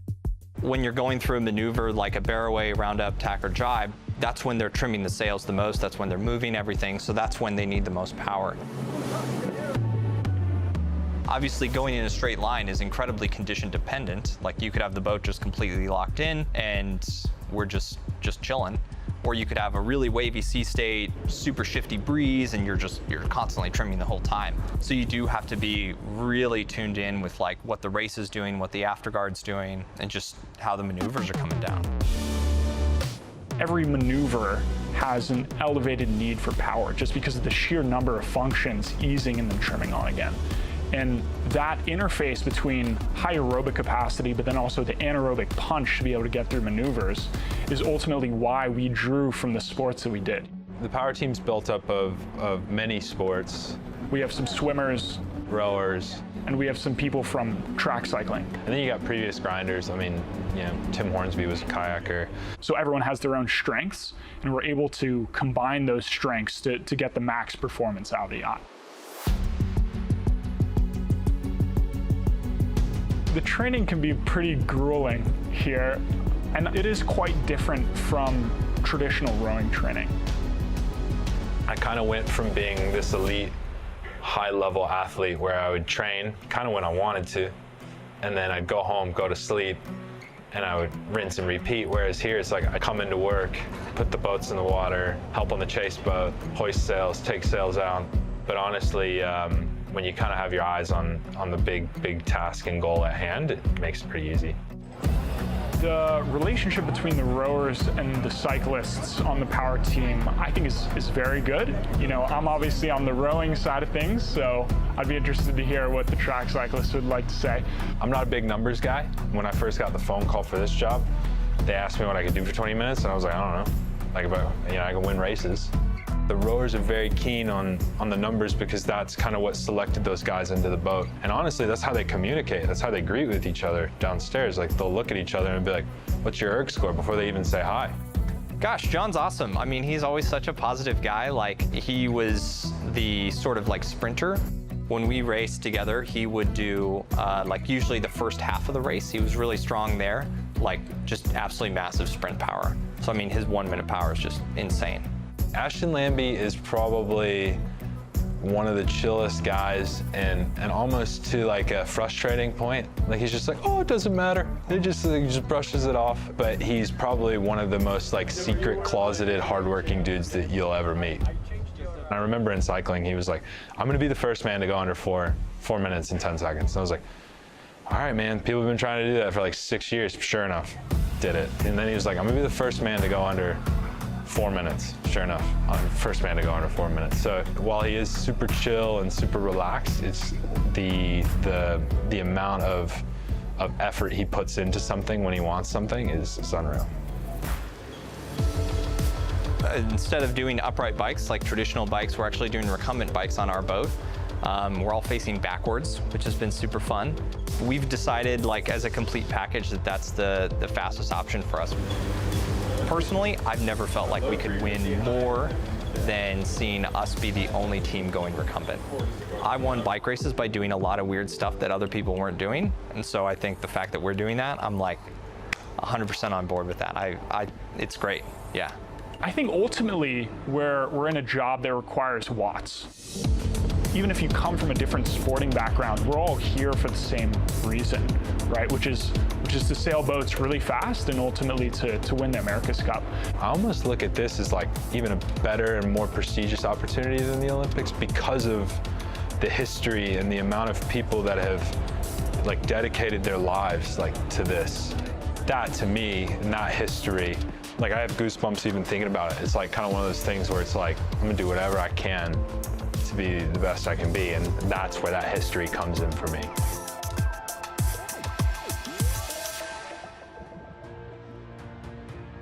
The mindset of a cycler. I sometimes think, team, that's a bit of a flip-top head situation.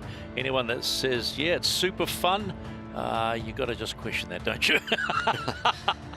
Those guys absolutely love their jobs, as do the guys trimming and steering, and it takes a full team to get these boats sailing, and absolutely hats off to all the cyclists and all the teams and all the training teams that are behind the scenes for them. So really, really big effort, and not something you just put together overnight. It's years and years of dedication to get where they are. I mean, they've been a great addition. I mean, added a real flavour to the carp. I mean, fabulous athletes. I remember John Crum telling me that when he got the call to join American Magic, he thought it was a joke and they got the wrong guy. And eventually he spoke to a Kiwi friend who said, yeah, they do. They have cyclists on boats, and managed to get the number and call them back. It's absolutely classic.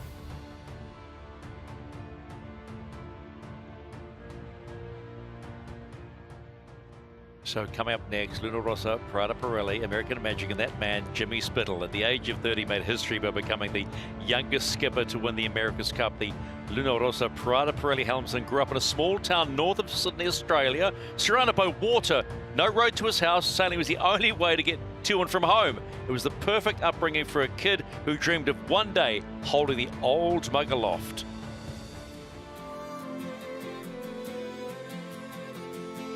Yeah, it's such an addictive game.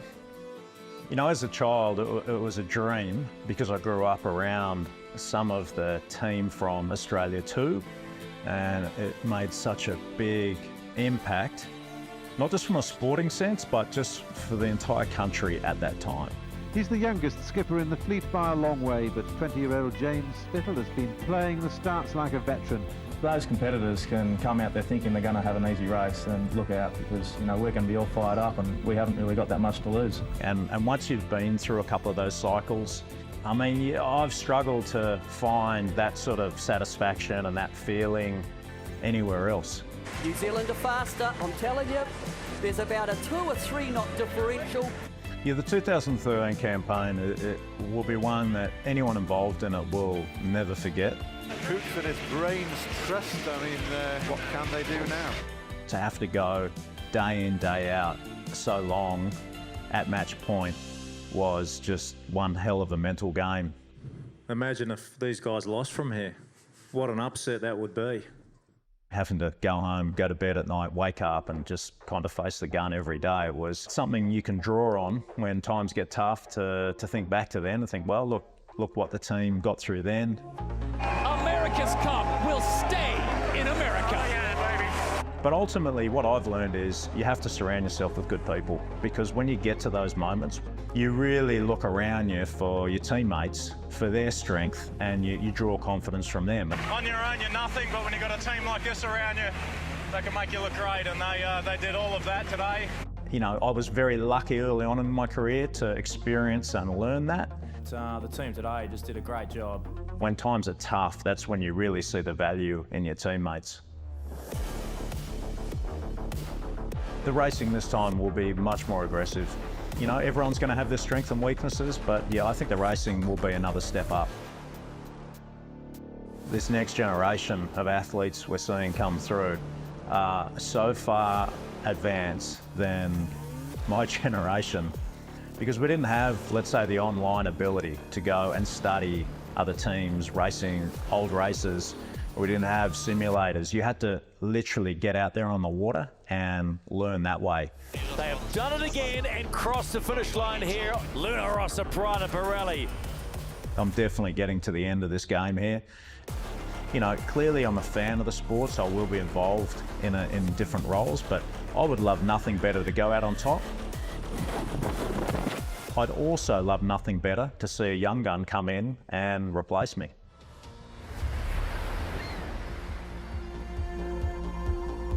Luna Rossa Prada Pirelli, the silver bullet, becalmed at the moment off the coast of Barcelona on the third day of the Louis Vuitton Cup semi-finals. They are in pole position with Jimmy Spittle and Francesco Bruni on helm against American Magic with a 4-0 lead. We've already seen a mini miracle, Alinghi Red Bull Racing getting a win back, so they are trailing by 3 points against Ineos Britannia, so it's 4-1 on that scoreline. They had to get across the line in displacement, but it was a win nonetheless. We have an official start time now of 3:36 local time. That's 3:36 local time, which is around 5 minutes time from where we sit at the moment. And we're just waiting to see if these boats can get up and the weather limit is going to be enough. So Luna Rossa Prada Pirelli up on tow and see what happens. Yeah, the Italians think it is. We've got sort of 7.5, 8 knots in the start box, so enough to get the whole thing going. They're towing up now. They don't go away too far. We think this race is going to happen pretty soon. Well, the interesting part of all of this, of course, is how each boat handles the lighter conditions. We saw Alinghi Red Bull Racing handle their boat beautifully today.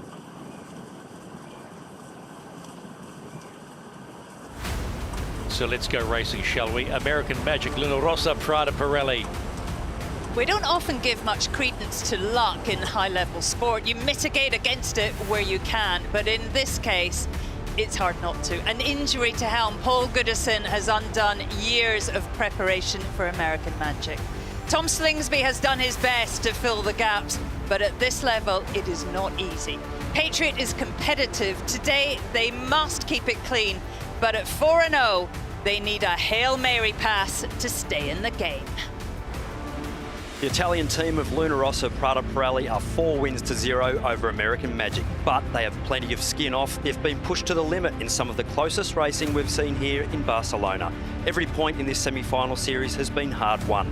They need just one more and they will be a step closer to their current target, a spot in the Louis Vuitton final. Bruni and Spithill on the wheels. In front of them in the flight centre is Molinari and Tese, the Italian powerhouse providing the oil needed to get the job done. This is the race committee. We have now met the win limit, and this race is live. So let's go racing. It'll be American Magic coming in off port at 2 minutes and 10. And on starboard, it will be Luna Rossa Prada Pirelli. How big a day is this for the storied New York Yacht Club?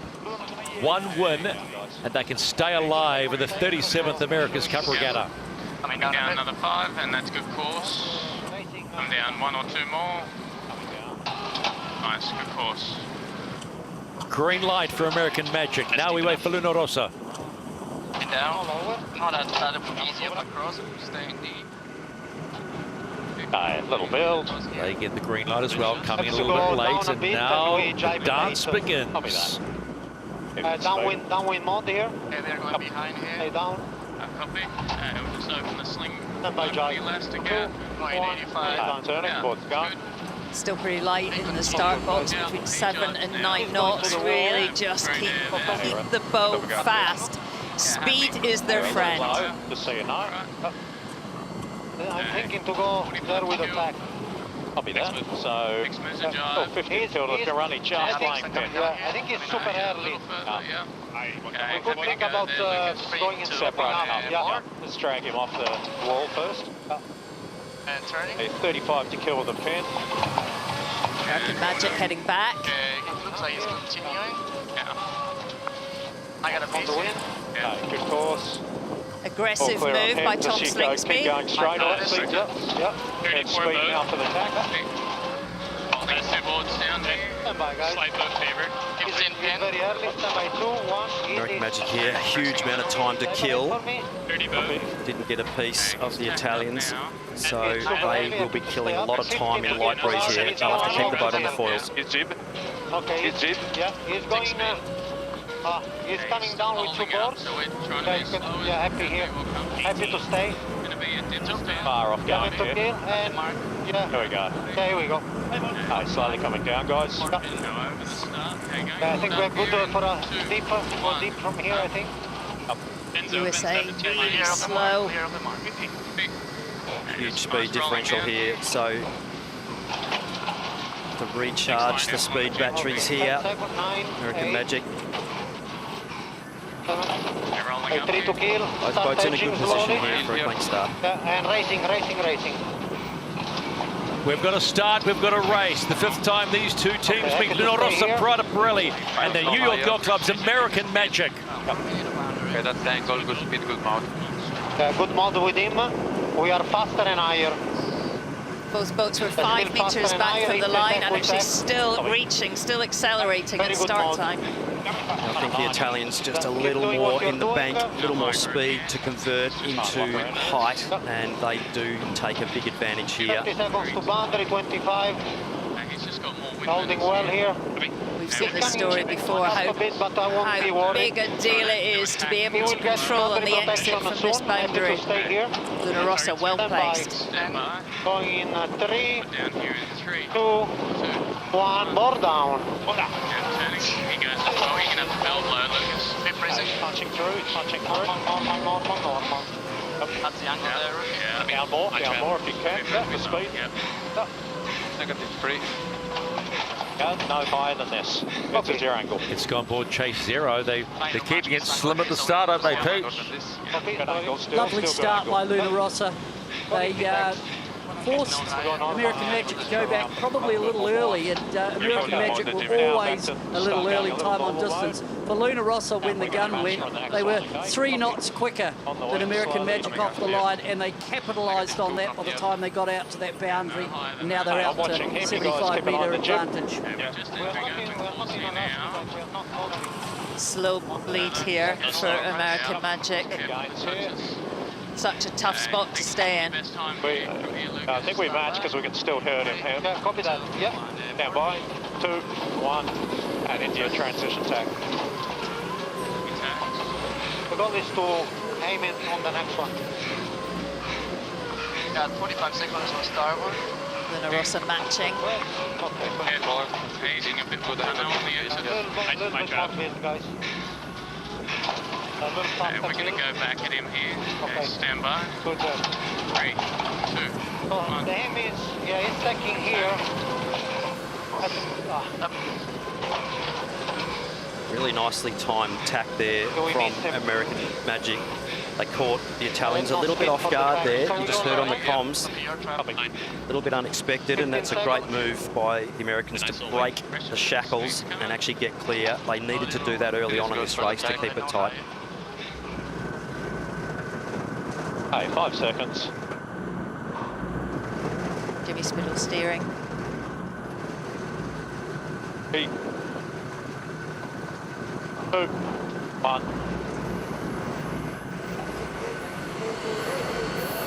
Just a little lighter at the top end of the course here, so the manoeuvres getting more and more critical each time here. Italians not a little far light off. spot here. Touching down there, but just keeping the boat on the foil, so big pressure move here for American Magic to stay on the foils as well. They can be right on the edge. This is the race committee. We are moving the leeward gate, lengthening the course to 1.3 nautical miles. You have a bit more pressure than him. Okay. Going to get a wave to help you here. Lunar also Prada Pirelli approaching the top gate for the first time in this must-win match for American Magic. They'll hit that top gate first and head on the first downwind leg. The Italians in the box seat at the moment. 6 seconds. There goes American Magic taking the right-hand markers. You see 30 seconds this way. Both teams pumping the foils a lot further under the boat, these light air conditions, and really critical these next jibes from both teams. Is right on the edge. We're seeing 6 or 7 knots at the top end of this course. Big manoeuvres these. They certainly are. Shirley, Luna Rossa will jibe first, followed by the Americans.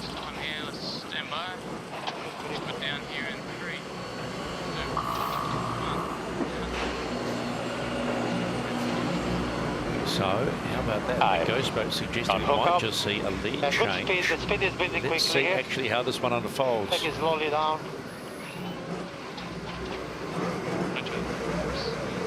I think we have to, guys, we have to disregard a little bit the high and slow build, you know what I mean? Yeah. Was a little bit of a painful question. Yeah, focus on the transitions, that tech was a bit of a cheat. I copy that. I still stay -2 here. So breeze-wise here, guys. I think along the shore on average is a little better, but... He's just crossing behind us to see what this pressure does. Getting a good puff here, actually. I don't think... Yeah, not rush, not rush. Yeah. No. Francesco Bruni so good at just keeping the tempo down. That feels good. Potentially sailing into slightly more pressure down the bottom end of this course here, so they're out of the danger zone a little bit as they get further down, but they have to round the bottom and then go back into that wide air. That's far this way. A little softer now. I was thinking we... So hard to a predict. little lift, it feels like. This thermal breeze. Pretty soon, guys. I don't think we'll be able to wait. September, the water is warm. Stand by. Land is not that hot. So Maybe try to go a little longer. Okay. Hey, slightly coming down. Nice little puff for this jibe. 2, 1. Nice, good grip. I'm fully powered up here. Yeah, nice job, guys. That's a good angle for the wind. Yeah, just looking at the wind field here. Hey, got the gate pretty square. Surely, that's as we sort of thought, potentially more breeze down the bottom end of the course, so that will advantage Luna Rossa, Prada Pirelli. Probably not going to get there. Ready, just in cruise mode at the moment, straight lining. I will do my VMG and we decide late. He's not delaying. Another manoeuvre coming up for the Americans before they get to the bottom.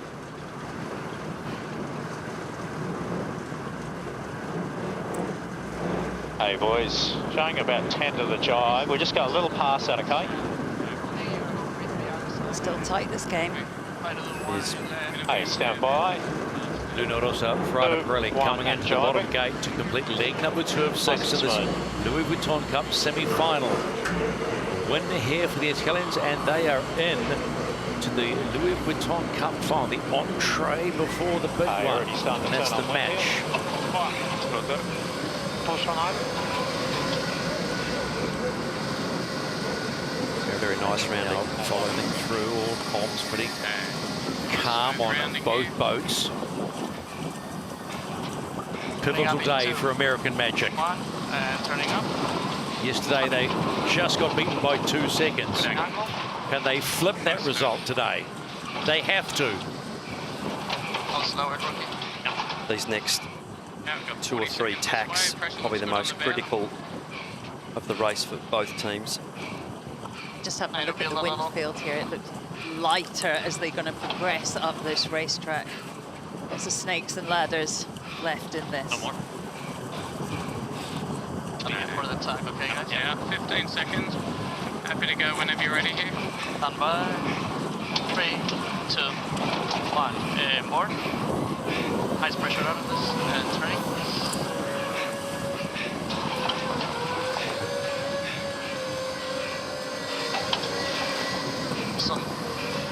Nice job on board American Magic there. 200 meters back, boys. Here we go. Hi, Chad. Little gain back to the Americans.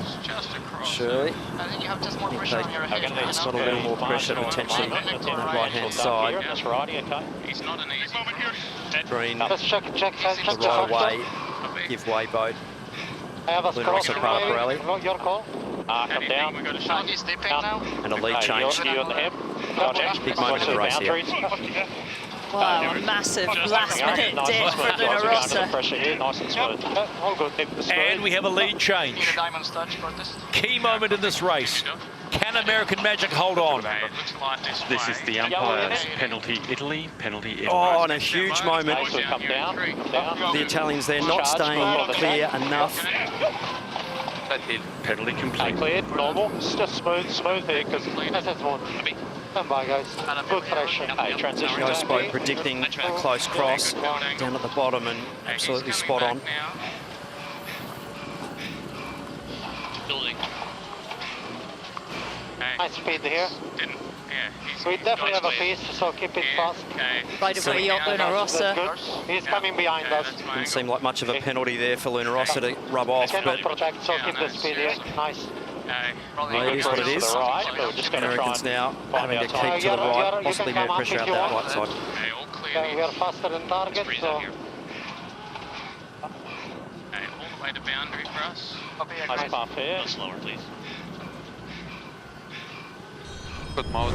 Maybe we go past the G. Having a look at the replay here, so the Italians having to avoid American Magic. You see the electronic boundaries just clipping there by only a couple of 100 millimetres, so the Italians there pushing it too close and copping a penalty for their troubles. Don't blink or you'll miss it, but they've got themselves out of trouble on that one. That was very quickly erased. Don't blink, otherwise you'll miss another lead change in this tight little tussle. Let's go on board Chase Zero, Pete. What do you make of it? A bit more pressure on the right. We're on the right of the two boats, and I think we've got this effect that we've seen before of the wind bending round off the shore and creating a bit of a lift as they go out on starboard. Top end of the course, it looks pretty solid breeze from where we are, with about a third of the way to go up to that top gate. But yeah, two dips, two lead changes. This is pretty close. Next cross coming up. Seems to be on a right shift, okay? Yeah, copy. He's charged. Similar again, outbound at the moment. So again, another close cross. Barely crossing there. Okay, coming up. Decision time for the Italians. By one now. He's in a big high mode too. No problem. I have us crossing on the... Got a cheese 16 here. 16 here. Potential. Okay, down, bow down. Press. Okay. Protest. Definite penalty there in my mind on the Italians. Big caught across there. Italy, penalty And there we see it. Penalty again to the Italians. They do have to lose 75 metres. Holding straight. Let's get going here. Got the He will go with the tack. He will give us with the tack. Slightly up now. Up. Put down here. It's clear. It's not a massive penalty, is it, when they're up and foiling? Almost late on here. Just get the speed back if you can. Yeah, I have it. Stand by. 3, 2, 1. Down, bow down. Press. Keep the windward heel, max A really, really close cross there. 16 here. Italians just pushing it too hard. Keep the windward heel, max flap. Trying to get the crossing cleanly, but American's doing a brilliant job there.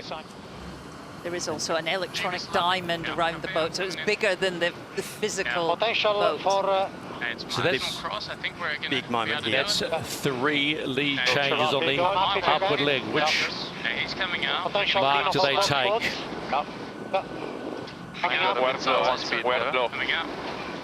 Okay, we flag this. Yep, flag. Hey, bearing away. American Magic still holding the lead. They take for them the right-hand mark and the opposite mark for Luna Rossa, Prada Pirelli. Pretty much neck and neck on that downward leg. It'll be leg number 4. We're halfway done. The Italians protesting there at the top, saying that the Americans did not keep clear, but I think they were just far enough ahead. Still pretty underworked here. And we have a real race on our hands. Trying to go speed. Jimmy Spittle and Luna Rossa struggling to build pace on the right-hand side of the screen. Have I? Ah, here we go, coming down, good speed. No problem.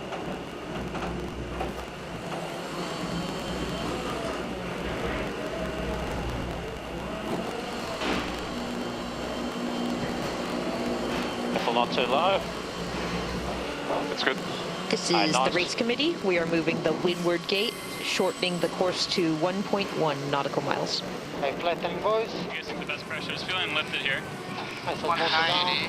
The Americans just about to sail through a slight light patch of breeze. Best pressure looks pretty good down the middle here, if I'm honest. He's just come back at us a lot. Charged, okay? Yeah.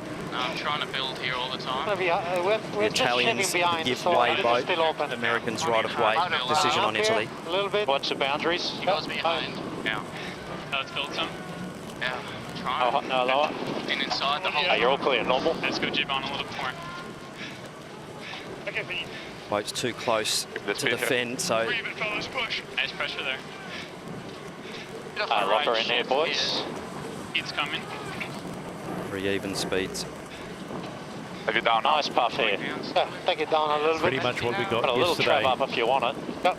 Toe to toe, bow to bow, for want of a better phrase, and they are having a good go. This is a stoush. Massive left here. Hey, 25. This is a must-win race for the American team to stay alive in this. Another lead change. Another lead change. Okay, 15. Event, so Okay, guys. I think any time.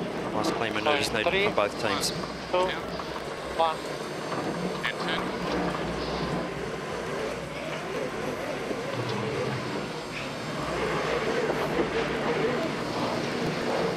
Really nice ride height control there on the Italian team. Nice job by the Americans as well, so there'll be another bow and bow intersection shortly. Right away boat this time, the Italians, so decision on the Americans now. I mean, we look very close. I think we should be yielding speed. Thanks. I think you're across, but got one down if you want. The moment he is across. Yeah, I think you're so across. tight. Just a bit faster now. Yeah, but yeah, lead in, please. Down one, little. please. All clear. That's a good angle there. Down one. What are we thinking at the bottom? One and in right, I think, and then we look for a no lower opportunity. Bad breeze here. Yep, copy. You're 2 over. We've got nice line. Nice line for the pin. Nicely done, Luca Cabrese. So they keep sailing the boat clean, avoid those touchdowns. Not yet. Not yet. Every metre a keeper at the moment. Okay. Stand by. Lucas Calabrese doing a really nice job with Tommy Slingsby to thread the eye of the needle with Patriot. Tricky conditions to sail in. Crucial to pick the right ley line. It is. The Americans now have to get around this right turn in front of the Italians. It is going to be tight coming in to finish leg number 4. The Italians will go for a penalty. In 2, 1, rolling up. American Magic Got the boundaries there, very, very close. Italians going for the protest. They will fall off the foils here, the Italians. Up to Richard Slater and his team to make a call on that. This will be a huge lead by the Americans here. Okay, 25 knots. Trying to get the boat going. He's off. They're building here. Yes. Keep breath, guys. No penalty, so the Italians going for broke, going for the kill. And they haven't got it, so the American team will stretch away to a huge lead here. Still need to keep the boat on the foils. The race is not over yet. Why wouldn't you go for the kill? Hey? Well, they made the call to go for the kill and get the penalty, which would have been a huge loss, and that's a big call at this point of the race to go for broke and do that. So I'm sure there'll be lots of talk about that. Protest, bud. We're going to see this Both again. protests received, both greened. American Magic had to give them room. So umpire Richard Slater and his team Trying to get the boat going. that have all the electronic boundary simulation available there saying that it was all clear and the Americans gave enough room to the Italians to round. We're just seeing it here, Shirley. The Americans there dipping down. Giving room. Giving room, giving room, giving room, giving room. And the umpires there saying all clear. And that the Americans gave enough room there to the Italians. So big call there to take that on. And the Italians now struggling to tack the boat and actually get re-accelerated. So they are in big trouble. How good to have that technology to make quite clear that American Magic are now in the advantage while they're off the foils. Luna Rossa Prada Brilli. Coach Tom Burnham joins us right now on the American Magic chase boat. I know the fingers might be crossed a little bit, but big advantage to stay alive, Tom. Yeah, it's looking good at the moment, but we'll see. It's still pretty light out here, so a bit scary, but yeah, right now it looks pretty good. The guys executed that leeward mark round really well. I mean, holy cow, what an action-packed last leg we've just had with the upwind and the downwind and the leeward mark, so pretty exciting. Oh, Tom, Glenn, you're really nice, cool, calm heads on board Patriot at that bottom mark rounding. You must be really proud of the guys to keep cool heads in that situation. Yeah, for sure. I mean, with a lot going on in everybody's heads around here, they're just keeping it calm and going one race at a time, as we talked about before the race. And yeah, they've executed that leeward mark really well. So that's a tough situation, and really proud of them. That was great. Hey, Coach, how's the boss coping next door to you? What's his fingernail quotient like at the moment? Nah, boss is doing great. We're all having fun over here in the chase boat, running around, giving each other a hard time. But yeah, all good. We'll take the thumbs up. Thanks for your time. No worries. Thanks, guys. Talk to you later. 20 seconds. This is the race committee. We are moving the finish line, shortening the leg to 0.9 nautical miles. 2, 1. Well, good news if you're American Magic. You want it to be over with. They'll be hoping for the breeze to stay in and the finish line to be motoring towards them if they can, and just got to keep sailing the boat well here. As we know, no lead can be big enough and you have to keep sailing the boat well. The Italian team well and truly off the foils and going for the kill at that bottom mark. It was really do or die for them, and they took it on. It was a risky manoeuvre to get the penalty on the Americans, and it hasn't paid off for them, so they will be disappointed with that. Get a sense of deja vu, don't you, from our first race? But this time one boat's up and falling, one isn't. Let's go to chase zero. Pete, this is crazy. This is the best attack for the waves. So. Yeah, I thought Luna Rossa played the risk reward, and the risk was really high. They had a lot of manoeuvring to do, that late jibe. The other thing that I think American Magic have done really well is kept out of phase, and we saw that when they were behind, and even on that downwind when they were in the lead, they just kept out of phase, so it meant they were always in clean air. And when they set up for that bottom mark ley line, it was a perfect ley line. They came into that, you know, the bottom mark with a speed differential that was, what, 4 knots in favour of American Magic. All they had to do was keep clear, and that put Luna Rossa under a hell of a lot of pressure. Top mark at the moment, it's good breeze up here. They're not going to have touchdown issues getting around the top mark for, you know, before heading downwind again. Oh, as Pete says that, just digging themselves out around that danger zone around 20 knots. So I hope you're right for the Americans' sake, Pete, that the breeze stays in, and just got to get around this top mark and sail the boat cleanly. Still some big holes in it, but like they're in good shape at the moment. 27 knots of boat speed, so well and truly back up and rumbling, but only just. American Magic with a monster lead on Luna Rossa Prada Brilli. They are fighting for their America's Cup survival. One win and they're staying in the game. That's all they need to keep alive and dream about what could be on their homeward leg now, American Magic. Taking chip. Yeah, no more than that in general. You got 30 this way. I'm not sure about the pressure. Cyclone's still having to push extremely hard, even though they have a huge lead. You have to race your own boat. Every manoeuvre as hard as the one previously. set one under as well. Seconds, okay? Copy. Aye. Pressure on about 10, 15. We're down here in 3, 2, 1. Concerning. Speed's going to be a bit low out of this, so full power. Right on the edge still. The Americans, big push. Madison Molitor there, giving it everything.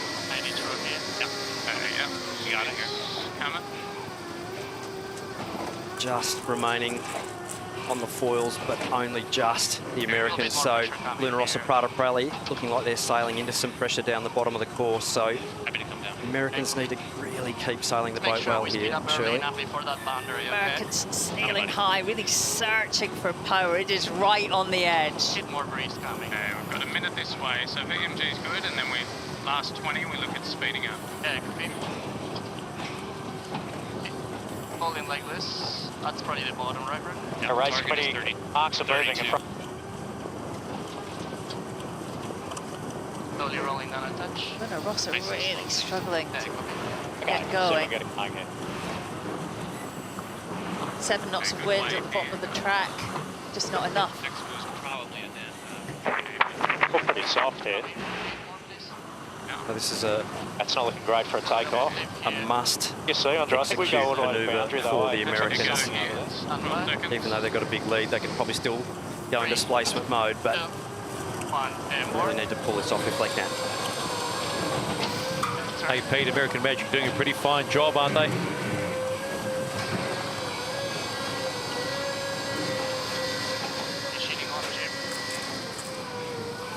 Yeah, careful, not too much, please. I got tail so close still. Okay, there you go. Just a few technicals out on Chase Zero, but who'd be a cyclor? Hey, they say they love it, masochists. Simple as that. Huge improvement on American Magic today. It's been clean and faultless. That's What a change. Absolutely put their A game together, and they have the Americans. So one more manoeuvre, potentially into the bottom of the final leg to the finish here. So they will stay alive in this Louis Vuitton semi-final series. One more manoeuvre to go. American Magic have been promising us something special.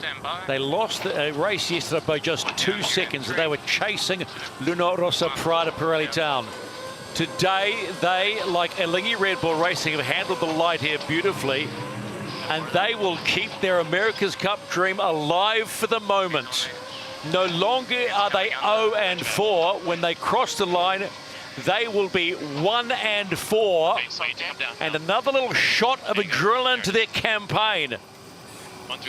American Magic sailing Patrick, get the win. How important is that win going to be? Nice work, fellas. Nice race. Nice job. What do you want, Tom? Probably want to jive over and go the other side. So we'll see if we can build speed. Yeah, we should be able to. Really great job there for the whole American team, and some people reasonably happy there with the result. Just saying. That's what it means. Absolutely, that was the race they needed to stay alive, and it has been so close, the racing here. American Magic versus Luna Rossa Prata Pirelli, and the American team just on the back foot every single time in the results. But to get a race win there will mean a lot for the team. They've worked hard and deserve that race win. A lot of relief. I just heard on the comms, we're not leaving. Oh man, of all the teams, along with the Elingi Red Bull Race, they've all been fighting hard to try and find that sweet spot. Today, both Elingi Red Bull Racing and American Magic have found the sweet spot for the moment. But let us remind you, they still have another race today on day 3 of the Louis Vuitton Cup final. So they're not out of it yet, but surely they've got to celebrate that win. Big boost for the Americans.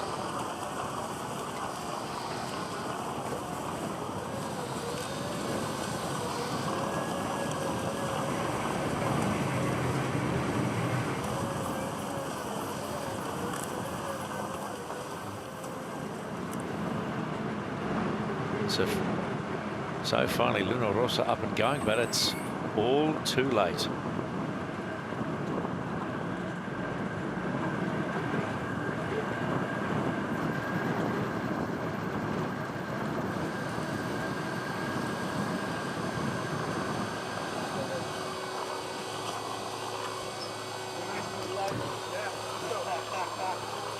Let's go on board Patriot, have a chat to Tom Slingsby. Congratulations, Tom. Everybody's been waiting for that. How good does that one feel? It feels really good. Yeah, no, it's been tough. They've been just knocking us off for 4 races straight, and we know we can do it, and it's good to prove it. And yeah, we want another one in these conditions. We're both feeling good. Tom, it looks like a different boat today. Every manoeuvre so clean and so smooth. How did you achieve that? What's changed? Honestly, as I said in the interviews, we're not changing anything big. We're just trying to tidy up a few little things, because we do believe those little things are gonna make the difference. And yeah, that was a great race, those first 2 laps, and yeah, huge credit to the guys and Lucas for some really good calls out there. Well done, mate, but you're still 1 to go today, so stay alive. Yeah, no, we're trying to stay alive. Okay, let's go across to Luna Rossa Prada Pirelli and have a chat to Francesco. Well, Francesco, still some work to do. Yeah, not our best race, obviously. We made a few mistakes, but yeah, we are ready to fight for the next one. There's not... Francesco, Glennie here. Yeah, sorry, I had somebody on the mics, yeah. All good, mate. Yeah, big call to sort of go for the kill and the penalty there at the bottom. That was sort of do or die for you guys. Can you run us through that, mate? Yeah, it was clearly the wrong call. I didn't look well on the software. I had just a glimpse, and I thought that we were entering the zone overlapped, but yeah, definitely the wrong call. Very sorry, but yeah, you do mistakes. It's not the end of the world. It's important to look forward. Yeah, it's a little bit of pity, obviously, but yeah, you have to look forward and think about the future. No, thanks, mate. Thanks for the explanation. Good luck for the next one. Thank you.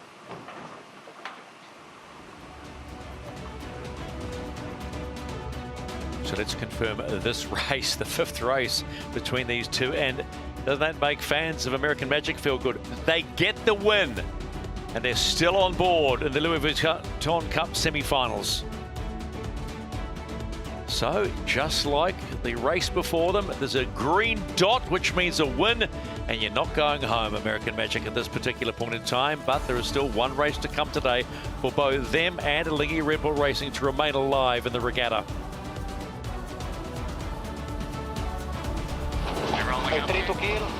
It seems a while ago, this was the start. Classic Luna Rossa came off the line with just a little bit more pace, which gave them control when they eventually hit that left-hand boundary. Leg 3, this was really the big moment in the race. A lead change there. The Italians having to go behind American Magic, but too close with the electronic boundaries and getting their first penalty of the race.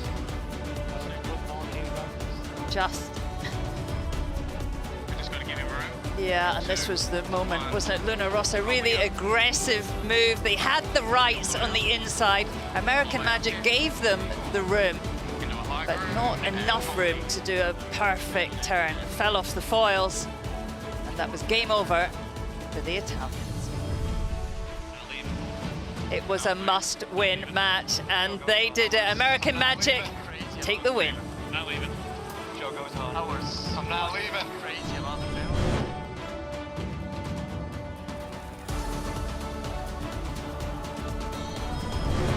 We got a couple of key moments. It was an exciting race. This was the upwind. USA on starboard, squeezing high to make the cross impossible, but Italy decided to go for it anyway. And they could have tacked out, and after getting a penalty, well, they probably wish that they had.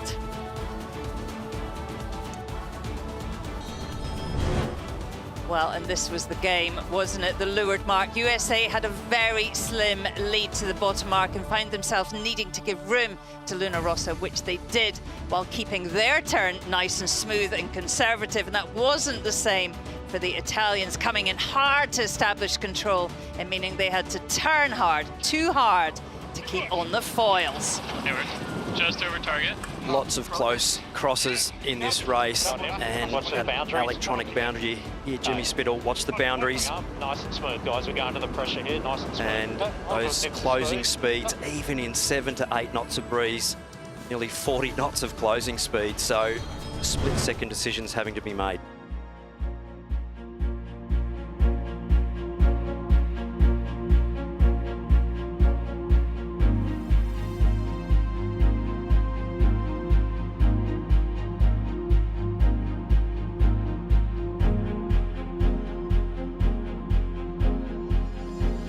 Question time on day 3. What does it take to power an AC75? Brawn, muscle, physical strength, and gold medal sporting pedigree. Doesn't really seem to matter if you come from cycling, rowing, running, or sailing background. To be an America's Cup cyclor, you need to have a never say die attitude and the ability to grind it out through the pain zone.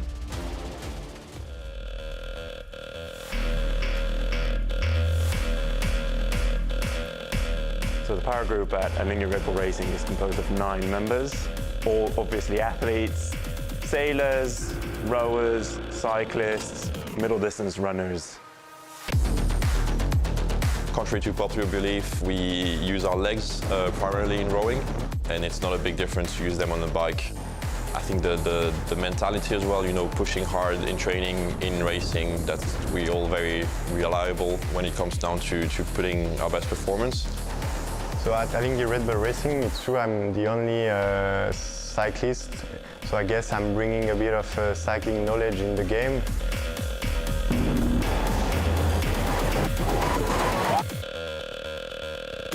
A good track cyclist is someone who is able to recover from a short sprint and still be in the race. So I guess on the boat it's the same for us.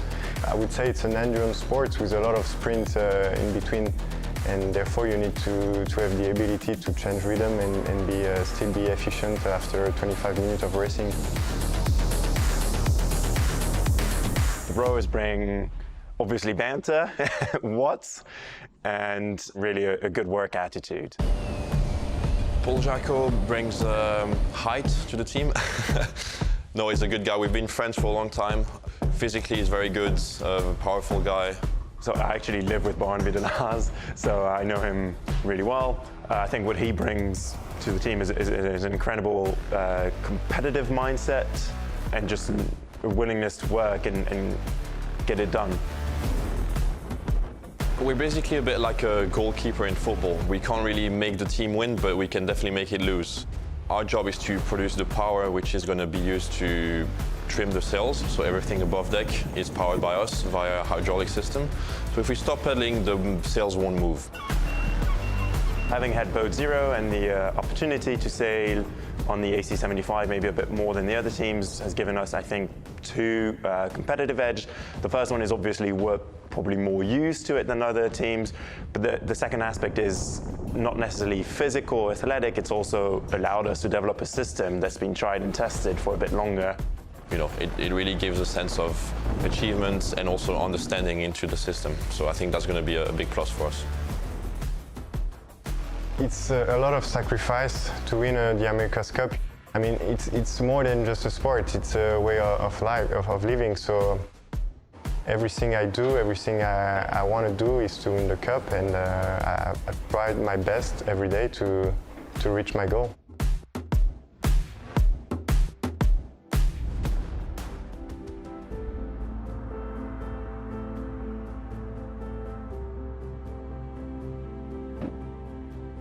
The race for survival is still on for Alinghi Red Bull Racing against Britannia.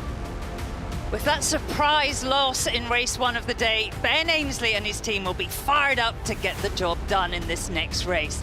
That loss very much not what they were expecting.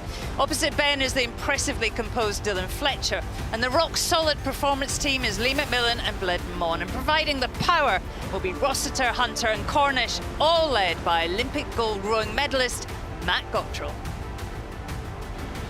Alinghi Red Bull Racing, they've got the win, now they need to build on it. It may have been slow, but that's the last race that they'll need to worry about if they can make it through. Looking to consolidate, Arno, Sarafagas and Max Bachelor need more of the same in these tricky conditions, relying heavily on trimmers Metro and Roulard to keep the boat rolling, powered by that impressive Swiss power unit at the back of the boat.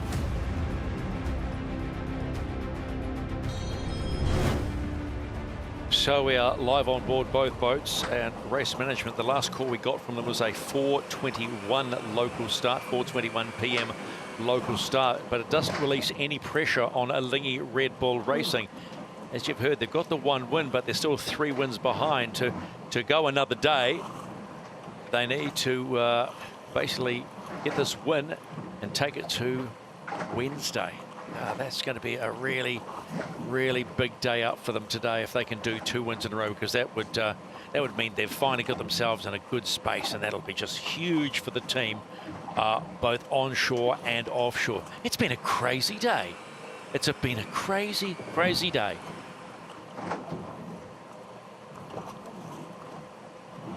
It certainly has been an interesting day. You couldn't have written the script of what we've seen today. It's been certainly very, very interesting, and both teams that have been very much on the back foot are still alive. And looking at yesterday's racing, this was probably one of the closest to having a massive crash that we've seen here in Barcelona, and the British team just spinning the boat in time there to not put the Swiss team on a kebab, and really, really close to a big crash there, and both teams doing well to avoid a collision, but very, very close racing, and both teams pushing hard, and certainly a lot lighter conditions today here in Barcelona. We saw some really good breeze yesterday, up to sort of 16, 17 knots of true wind speed, and today just struggling to get over the minimum wind limit of 6.5 knots. So these boats don't need much to get going, but just at the moment waiting for that breeze to fill in, which it's forecast to do. But as we've seen, forecasts can be tricky to predict here in Barcelona. You have to love the bounce back. You have to love the bounce back, and the attitude they have maintained throughout this whole regatta is always about tomorrow is another day. Well, it's not going to be another day. They've got one more race to stay alive at Alingi Red Bull Racing. We still haven't an update whether the wind is good enough to race. But we saw in the top left of our screen a minute ago was about 5 minutes to go, and just double check where we are sitting in this race. So it's just under 5 minutes now to a potential race. It'll be race number 6 between these two. Yep, another must-win race for Alingi Red Bull Racing to stay alive. See the British only needing the one more race win to make it through to the Louis Vuitton Cup final. Both teams hooked up on their chase boats and also to their tow boats. They'll have tow lines hooked up as well as being attached to the boat. So if they get the green light, they'll spike off the chase boat. The chase boat will motor forward, take up the tow line and pull the boats up onto the foils to make sure that they can execute their pre-start entries on time in this light airs. I had a question from someone saying, you know, when they tow them up and they say spike off. Explain what spike off is for those non-sailing people.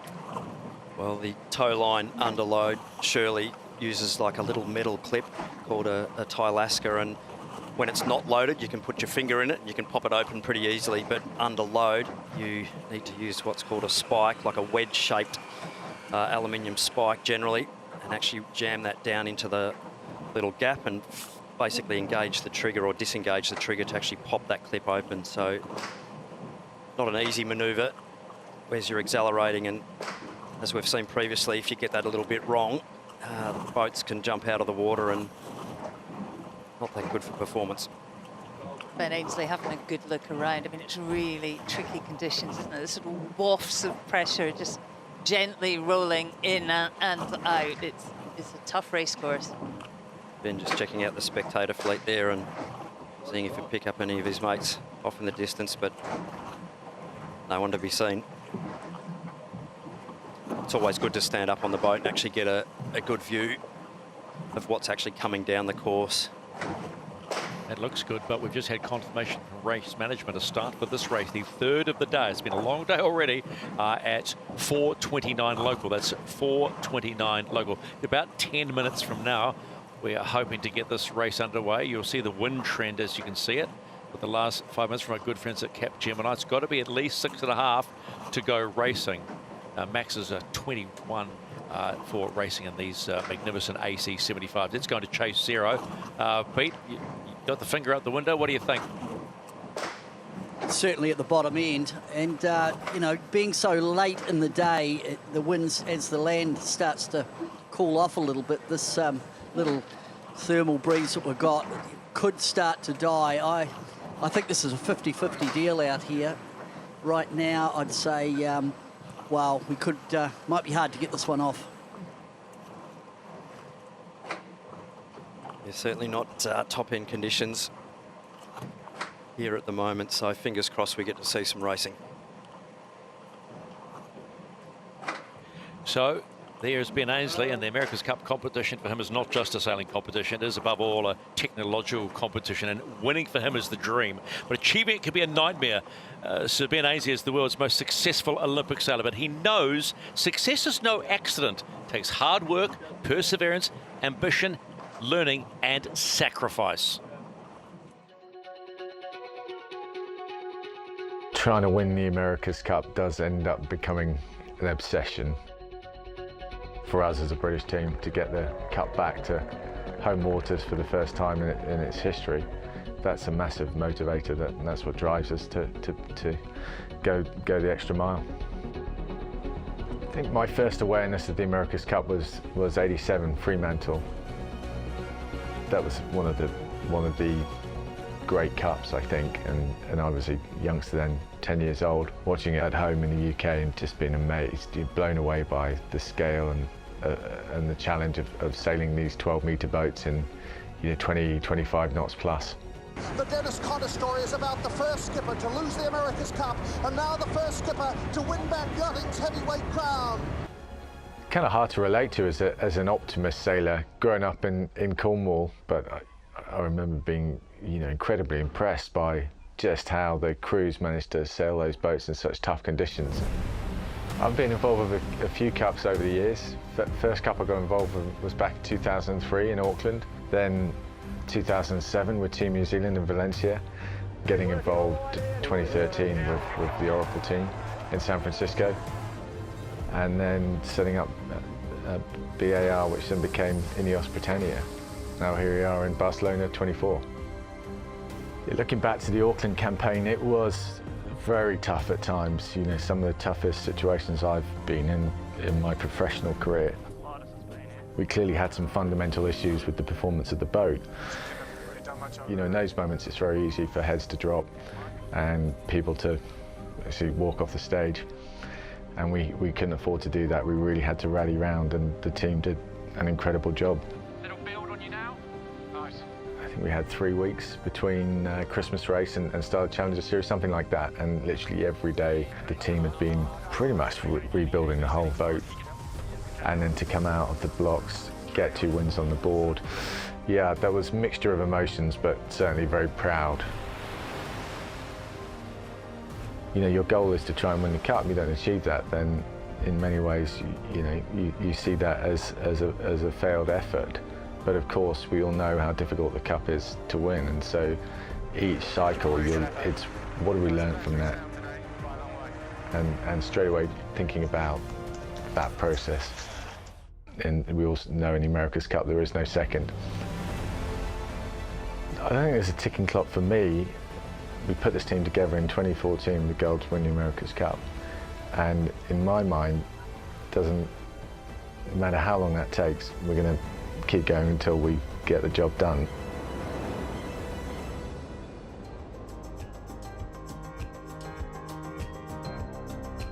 Sir Ben Ainsley, when you look at the eyes of that man, when you watch him being interviewed, you know that the word obsession comes to mind. He would dearly love to do this one and take it back to Great Britain, where it all began back in 1851. Obsession is a crazy word, but you just look in the eyes of someone and you understand what it means, this America's Cup. New start time in this race will be 4:32 local, 4:32. 4:34, excuse me, just had an update in my ear, so 9 minutes and 45 seconds to go before we are able to get this race underway. Remember, we are now at 4 wins to Ineos Britannia, 1 to Lingy Red Bull Racing, and 4 wins to Luna Rossa Prada Pirelli, and 1 win to the USA. It has been a little bit of a mini miracle Monday. We'll take that one and see what happens and see if we get racing for the rest of the day. Because Mother Nature has been playing with us. She's been toying with us. It's hard to read this venue, I got to say, and getting harder as every day goes by. Conditions now look right on the edge. Remember, it is an exact science. It's an average taken at both top mark and at the bottom. It has to be over 6.5 knots for 30 seconds.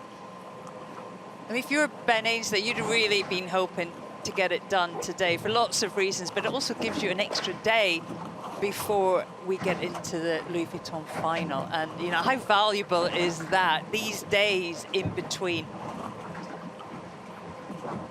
These days in between are absolutely key, particularly for the shore crews of the teams. You know, every day the boat can be in the shed, in the workshop, getting worked on, getting serviced. You know, the boats get pushed very, very hard, and the servicing is, you know, a big requirement, like it is with any piece of machinery. You want your piece of machinery to last the distance. You need to service it well. You need to make sure you've got good fresh oil, good filters. Not just the hydraulics that need servicing. There's a lot of other parts on board the boat that need checking over. So absolutely key to get the boats in the shed when you can, and I'm sure the British team will be looking forward to doing that if they can. But at the same time, we do not want to see racing that is super marginal and under the wind limit. So that 6.5 knot wind limit right at the very bottom end of these conditions, and certainly for us all here, and I think for the viewers as well, we want to see good racing, and the boats are certainly designed to be foiling around, only needing about 6.5 knots to be up foiling and racing. But if you get less than 6 to 6.5 knots, around that 5 knot average wind speed limit, the boats are off the foils, and that makes it very, very difficult. So for sure we want to see good racing, and hopefully we'll see some breeze coming in, but not looking super promising just at the moment. So we'll have to stand by and see what happens there.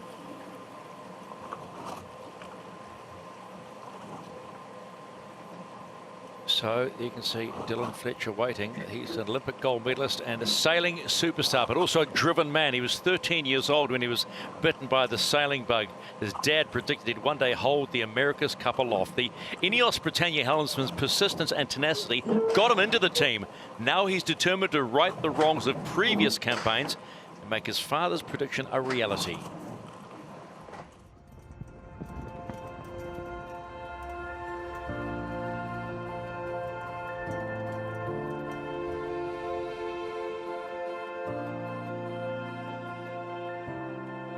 Yeah, I guess for me, sailing is something that I picked up a bit later than other people. Sort of started racing at 13 and instantly fell in love with the racing side, being competitive, but also that freedom of being able to be on the water, being away from your parents and all of that. So the dream, you know, when we were sailing in 29ers was to go and win, you know, a 49er gold medal and then go on to win the America's Cup for Great Britain. So to be sat here now helming alongside Ben and Ineos Britannia with that opportunity ahead of us is very exciting. So yeah, I don't think I can quite put it into words how big a deal it is, but I guess now is a time to make it happen and really deliver where we need to.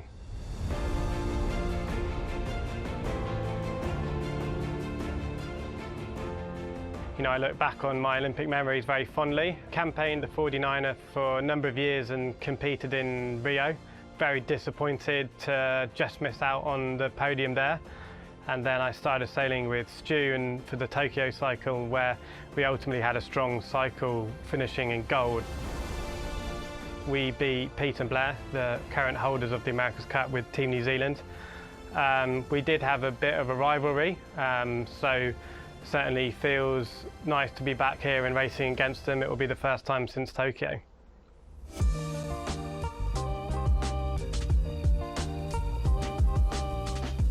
Foiling for me has been such a passion since sort of I started it.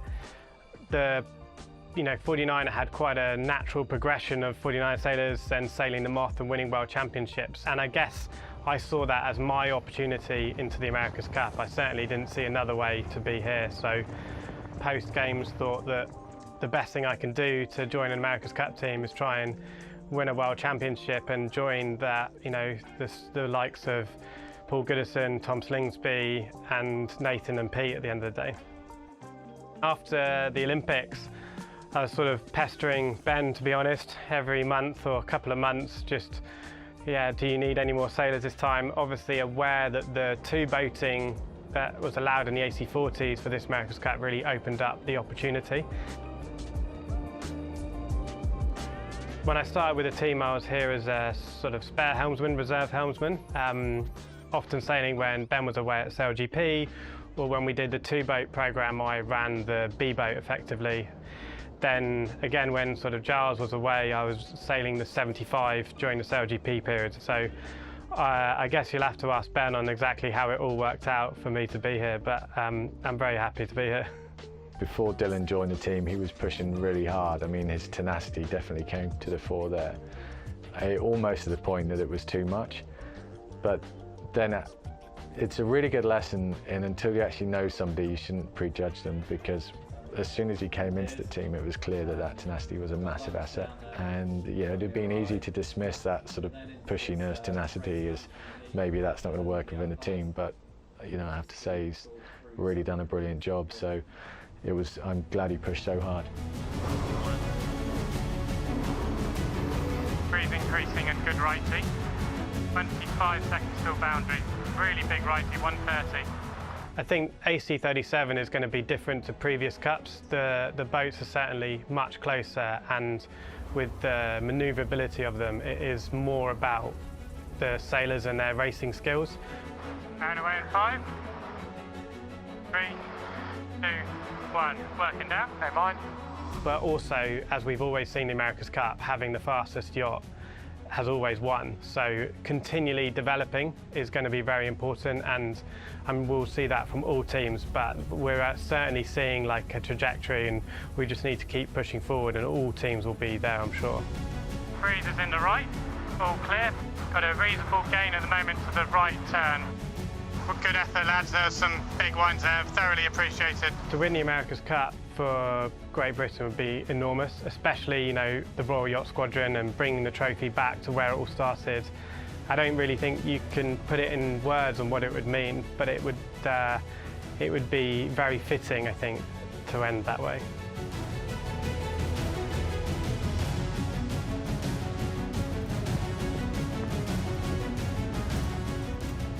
Big crowd in the race villages today on day 3 of the Louis Vuitton Cup semi-finals. They have been eager to see racing. If you're a fan of Luna Rossa, or you're a British fan, you would be a little surprised at the result today. 2 DNFs from the leading teams who came into today leading 4-zip. The Swiss got a win and the Americans got a win. So we are alive in the Louis Vuitton Cup semi-finals, but there is still potentially 2 races to go today unless Mother Nature plays another card.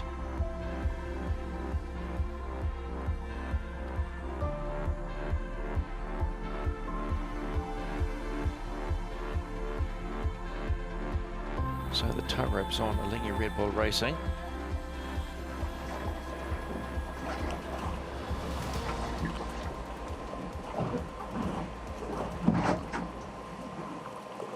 Time for Max Barcelona to do a forced-day rig tune check. Don't usually do it with your backside, but he's having a good look around to see if there's any breeze coming down the course, and it's a little bit of hurry up and wait at the moment. You've got to be like coiled springs at the moment. Basically, if the wind limit does become live and Mel Roberts and Ian Murray give the green light, you've basically got about 45 seconds to get into position before the hammers go down on the chase boat to pull you up on the foils. So everyone's sort of having to be at the ready. Very, very tight turnaround, and the chase boat's basically holding position and then pulling the boats up to speed. And then, as we said before, spiking off on the foils. And then it's up to the sailing teams to keep the boats on the foils, Shirley, for the pre-start. Yeah, it didn't look very relaxed on the yacht, did it? Unlike the support boat, they got the sandwiches out. They are absolutely ready to go. They will know they have to make it stick. They have to win this race.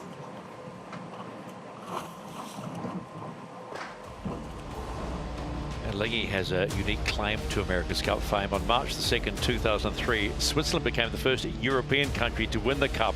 They also became the first team to win the Cup on debut. Now, after a 20-year hiatus, they've teamed up with the champions of extreme sport, Red Bull. They're ambitious, determined, fearless, and set to become a formidable player in the quest for Cup glory.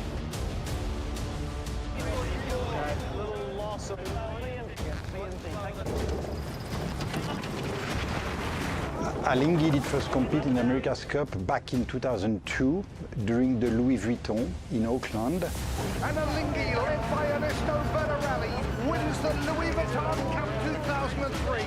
So for the first time, a challenger from Switzerland. We won 5-1 the Louis Vuitton against Oracle and qualify to race the match against the Team New Zealand team. At the end of race one, Alinghi coming down to take the gun. A brilliant win by Alinghi, who have gone 2-0 up. It's Alinghi winning race 3. At the end of race 4, America's Cup 2003, Alinghi go to match point. We wound up having a very special group of people that were all, motivated to win the America's Cup, and guys that we've sailed with from all over the world, and we managed to sail very well and win. The Alinghi Swiss Challenge wins America's Cup 2003, beating defender Team New Zealand 5-0. Finally, after 152 years and 31 matches, sailing's biggest prize has a new home, Switzerland. Switzerland is well known for chocolates, for bank or watchmaker, but Switzerland was not very well known for the sailing skills. Beating the Team New Zealand and most of the sailing nation was an amazing achievement for Switzerland. When they won in Auckland, it just made a massive boom. It became the national sport. It overrules ice hockey and all of that. And more than that team, they really put a name into the nation.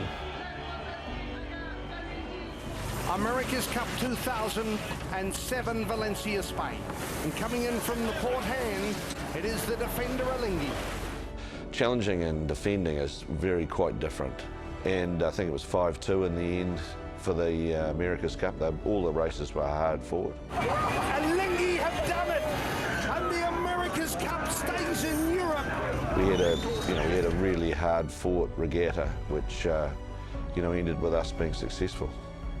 The fact that Alinghi won this cup really inspired the kids in Switzerland to start sailing, but also to believe, as a Swiss sailor coming from lakes, we can achieve great things in sailing, that everything from there is possible, and that's a bit how I felt it, how my generation felt. In 2010, the 33rd America's Cup was contested in a hostile deed of gift match between Alinghi and Oracle. In 2010, we lost, this match between two huge multi-hulls, and as far as the sport was concerned, it was just a waste of time and money. After 2.5 years of controversy and litigation, the America's Cup is America's again! Today, for the first time in 10 years, we are defeated. Alinghi stopped sailing in the America's Cup in 2010, but they did not stop sailing as a sailing team. The will of performing and staying in the highest level to the top of the sailing technology. After 2010, every edition, Nesto and I have a chat about what the mountains we'd have to climb to get up to a level where we could be competing. Alinghi Red Bull Racing is a new team formed for the 37 America's Cup, made by Alinghi, with all his history and glorious past in the America's Cup, and Red Bull, is nowadays one of the most successful brands in sport. And yes, there is a large part of history on the Alinghi side specific to the America's Cup, and there is a huge part of history in sports by Red Bull. So there is a big pedigree in our name by itself.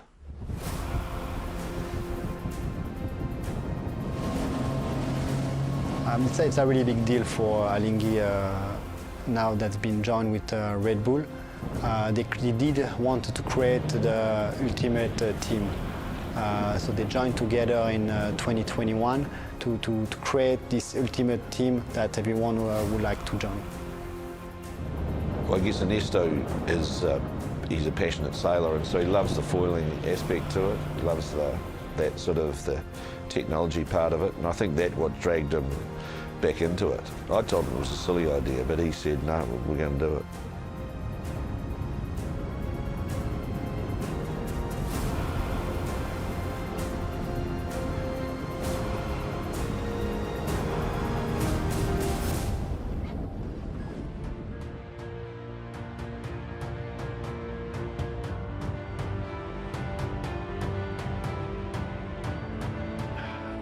Magnificent historical city of Barcelona, the cathedral before that, Sagrada Familia, and man, it has been a beautiful place to host this regatta, which has still got a long way to go. We still have not completed the Louis Vuitton Cup semi-finals. We're still waiting for a start on the third race of the day between Ineos Britannia and Alinghi Red Bull Racing. 4:49 local, they're saying. 4:49 local for a potential race start. But the one thing I think everybody's agreed coming to this regatta, having the return of Alinghi Red Bull Racing into the regatta has, you know, just lifted it up. And then you throw the French in, and you suddenly realise the desire of nations to want to be part of this magnificent cup. Yeah, it was so good. Just having that recap on Alinghi's history brings back a lot of memories. Such a big player in the history of the America's Cup. And hopefully, whatever happens here, this is the start of something, and they're back. And they have really developed homegrown talent. I mean, they had to because of the nationality rules, the tight nationality rules. But it's absolutely great to see them. Ernesto Bertarelli is here. He's supporting the team all the way. It is like a big magnet, isn't it, the America's Cup? It drags a lot of people in and a lot of countries in from far and wide. So great to have Alinghi Red Bull Racing back in the Cup for sure, and also fantastic to see the French team, Orient Express Racing. The French have had a lot of history as well, and a lot of countries with a lot of history, and you know, I think these boats are showcasing the sort of racing that can be had, and this new technological world that we're moving into. These AC75s are certainly boats that are showcasing what sailing technology and what sailing can be as a sport into the future. Actually, it was so good to see the footage from the 2010 Cup. I mean, that started it all, the crazy, mad technical advance of this Cup. I mean, you were involved in that. It was something else. Yeah, that was my first taste of the America's Cup, and definitely a different environment to come into a deed of gift match in 115-odd foot catamaran and trimaran environment, coming from an Olympic sort of multi-hull background, and just the developments that we've seen over the past decade in the sport have been absolutely incredible. And looking at the hydrogen foiling chase boats and VIP boats that we're seeing now, that was not even a dream about 10 years ago. So at the moment we are just waiting for a start on race 3 of the day between Great Britain and Alinghi Red Bull Racing. Time to potentially go at 4:49. Why don't we take you back to the opening race of the day between those two teams?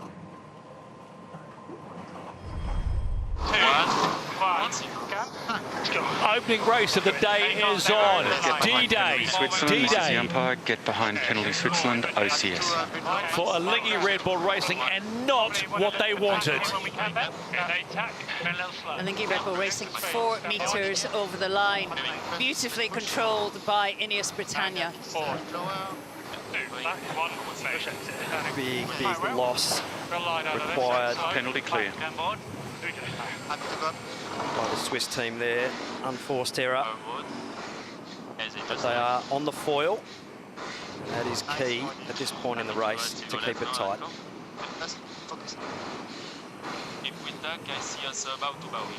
Let's jump on to chase zero. Give us your thoughts on that start, Peter Lester. I thought when Alinghi turned back, they were a little bit early and they were always struggling to kill time. They ended up upwind to the start line and they were on the back foot. Ineos, perfect time on distance, starting right on the pin. Alinghi, unforced error, OCS.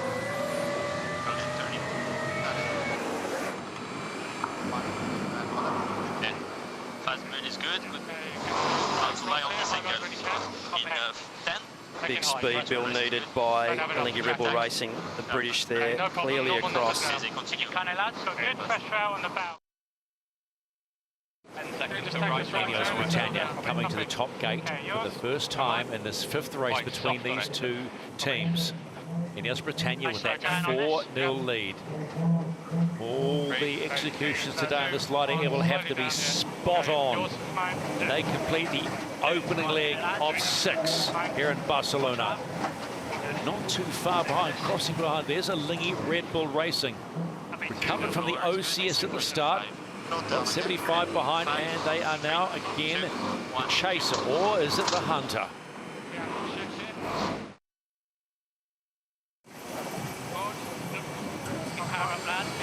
Oh, they're right on the edge here. 18 knots, they're going to struggle. Copy. On the move. Get ahead. Steady tempo. David, big push. Right on the cusp no here. lower than that, Max. Big push on the bike. The shovel's out. Okay, 20 knots. Okay. Alinghi Red Bull Racing staying nice up. pressure coming back on in front of us. A big push there. There's the lead change. No problem. Happy to stay fast. They're still in the water. Nice to see everyone. This is the race committee. We are shortening the course to 5 legs. The finish will be at the windward gate. So the one thing both teams now work against is that clock in the top left of your screen. However big it is, the screen you're using, under 15.5 minutes for Alinghi Red Bull Racing to get to the finish line. Otherwise, no result, and they go again. My goodness. Alinghi Red Bull Racing are about to score their first point in the Louis Vuitton Cup semi-finals. Down 4-0. It will now become 4-1, and the Swiss are still alive in Barcelona. Nice fight, Yeah, that's what it means. It's a huge win for them. They've maintained a positive, eyes-forward approach through this whole regatta. My goodness. How good's this America's Cup?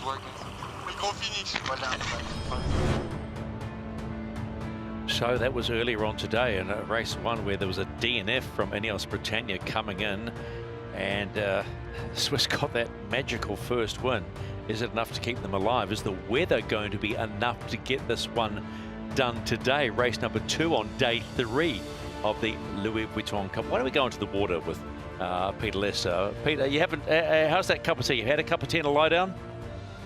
I had a lie down, or I'm having a lie down, looking out the window. It's probably not great news for you, Stephen. It looks really quiet, and it's to me it's getting lighter. I think Ian Murray, who's doing a damn good job here, is just hoping we get a little squirt before it gets sort of late in the afternoon as the sun sets. But right now, I'm afraid I was 50-50 when you last come to me. I'm afraid my score's gone. Probably a 30% chance of getting this one off. And normally you're Mr. Positivity as well. So if we were, while we've got a moment, let's just talk about the performance of the Swiss and the Americans who have had to win to keep it alive. It's you know, it's funny old way. It's been quite impressive. They both handled the light air really well. Oh, excellent, and it played into their hand, a condition change. And I don't know how many regattas you go to and a team gets dominant, especially a team like Ineos, who really have been impressive. condition change, and all of a sudden it creates an opportunity for the other boat, and that's what we saw. And what's going through my mind, I'd like to get Glenn's thoughts. I just wonder if Ineos have traded off a little bit of downrange performance because they've been absolutely dynamite in that 12-knot range. What if they have traded off a little bit downrange and they got a little bit exposed today?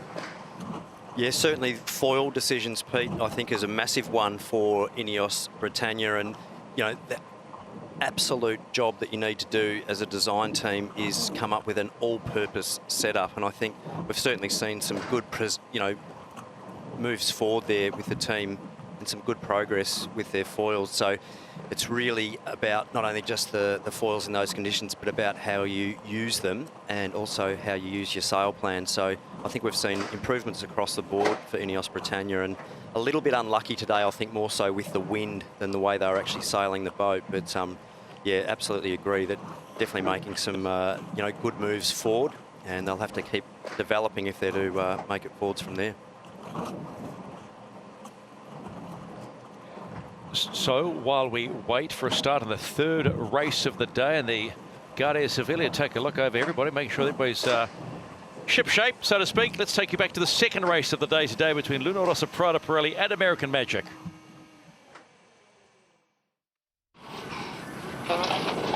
Three to kill. Both boats in a good position here for a clean start. And racing.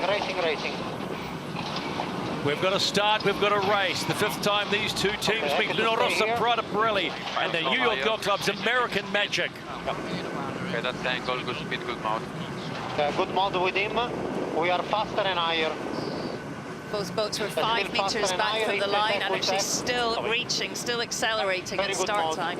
I think the Italians just a little more in the bank, a little more speed to convert into height, and they do take a big advantage here. 30 seconds to boundary, 25.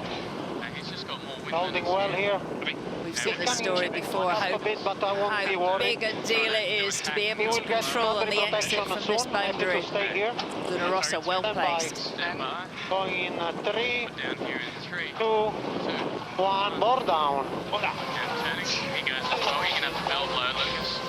Punching through. That's the angle there. Down more if you can. The speed. Going to get a wave to help you there. Luna Rossa Prada Pirelli approaching the top gate for the first time in this must-win match for American Magic. They'll hit that top gate first and hit on the first downwind leg. The Italians in the box seat at the moment. 6 seconds. There goes American Magic taking the right-hand markers. You see it. 30 seconds this way. Both teams pumping the foils a lot further under the boat, these light air conditions, and really critical these next jibes from both teams. Green, the right way, give way boat. Luna Rossa Prada Pirelli. Your call. Come down. And a lead change. Big moment of the race here. Wow, a massive last-minute dip for Luna Rossa. And we have a lead change. Key moment in this race. Can American Magic hold on? This is the umpire's penalty Italy, penalty Emirates. Oh, and a huge moment. The Italians there not staying clear enough. Penalty complete. Cleared, normal. It's just smooth here because that's one. Stand by, guys. Good pressure. Transition. Ghost boat predicting a close cross down at the bottom and absolutely spot on. Big moment here. That's 3 lead changes on the upward leg. Which mark do they take?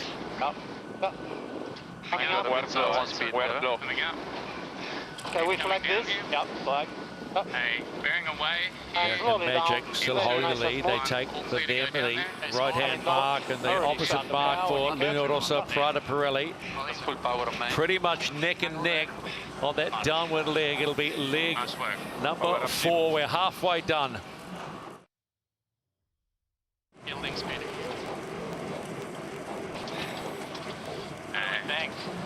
think you're across, but Got one down if you want. yeah, I think you're so across. tight. Just keep it fast for now. Yeah, but yeah. Lead in, please. Down one, please. All clear. That's a good angle there. Down one. What are we thinking at the bottom? One and in right, I think, and then we look for a no lower for opportunity. But risky. Yep, copy. You're 2 over. Okay, we've got a nice lay line. Nice lay line for the pin. Nicely done, Luca Cabrese. The Americans now have to get around this right turn in front of the Italians. It is going to be tight coming into finish leg number 4. The Italians will go for a penalty. In 2, 1, rolling up. Got the boundaries there, very, very close. Italians going for the protest. They will fall off the foils here, the Italians. Up to Richard Slater and his team to make a call on that. This will be a huge lead by the Americans here. Okay, 25 knots. Trying the boat guy. He's off. 20 seconds. This is the race committee. We are moving the finish line, shortening the leg to 0.9 nautical miles. No longer are they 0 and 4. When they cross the line, they will be 1 and 4. And another little shot of adrenaline to their campaign. American Magic sailing Patrick get the win. How important is that win going to be?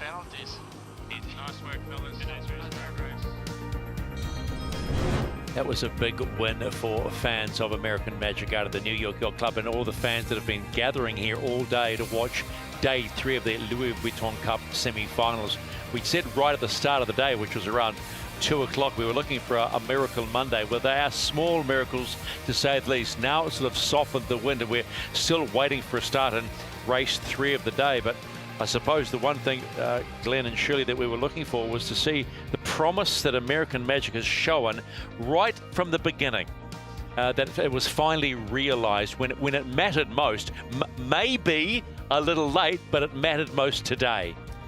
It certainly was a must-win race for American Magic, and they did exactly that, Shirley. They won the race. They stayed alive and sailed a really beautiful race, kept it really, really tight. And as we've seen over the last few races, they've been right in it the whole way through. So I think they'd be very, very pleased. Yeah, the boat is quick. We've seen glimmers of that. Tom Slingsby, it's been impressive, hasn't it? It has not been the easiest couple of weeks. He's lost Paul Goodison. He's had to build a new team, really nurture Lucas Cabrese. None of that is easy, and he's kept his cool and brought them together, and really when it mattered most. You could see his reaction when we said congratulations. It was almost like the weight had been lifted on his shoulders. He knows what's on the line here. They've still got to win another race, but for a single man to have to literally now carry the team on his shoulders, knowing that I assume, Glenn, for the last 2 years it's been Tom and Paul, Tom and Paul, and that's a I think now we've suddenly realised the monster shift in the responsibility.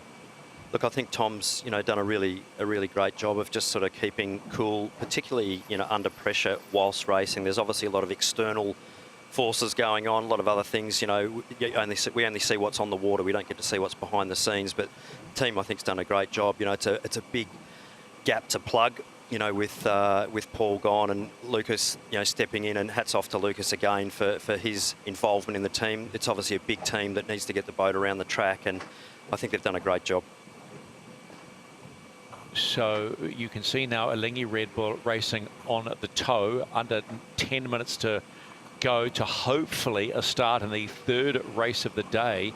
It's day number 3 of the Louis Vuitton Cup semi-finals, and race management would desperately love to get at least one of the 2 races remaining done today, and that's putting a lot of pressure on probably the shore teams and what's going on in their head. I mean, surely if you're a skipper of one of these boats, you don't want to be going back and having to wait another day, do you? You want to get this thing done and dusted if you're in front.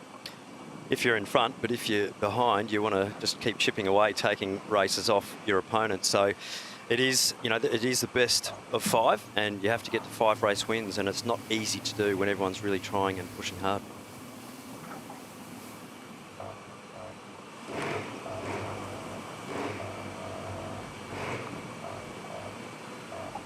So we are still waiting for a race. In the meantime, the team have been talking about close racing. Well, we got the closest race yesterday. It was between American Magic and Luna Rossa Prada Pirelli. Both teams looking on time for their entries. Potential stampede at some stage. A little more breeze now than before. Visually got you good. A little more chop, so expect to see some looseness, some high speeds, nearly 50 knots. All good. Coming down. Wow. They came in hot, didn't they? But they are in clean. No problem. Luna Rossa into the start box. Okay, rolling down. Or down. Green here, light 2, for American 1, Magic in a down. must-win situation. And turning. Staying on 2. Gonna keep the speed here.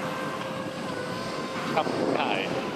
Team can stay on 2 and follow his line. Yeah, copy. His Jeep, please.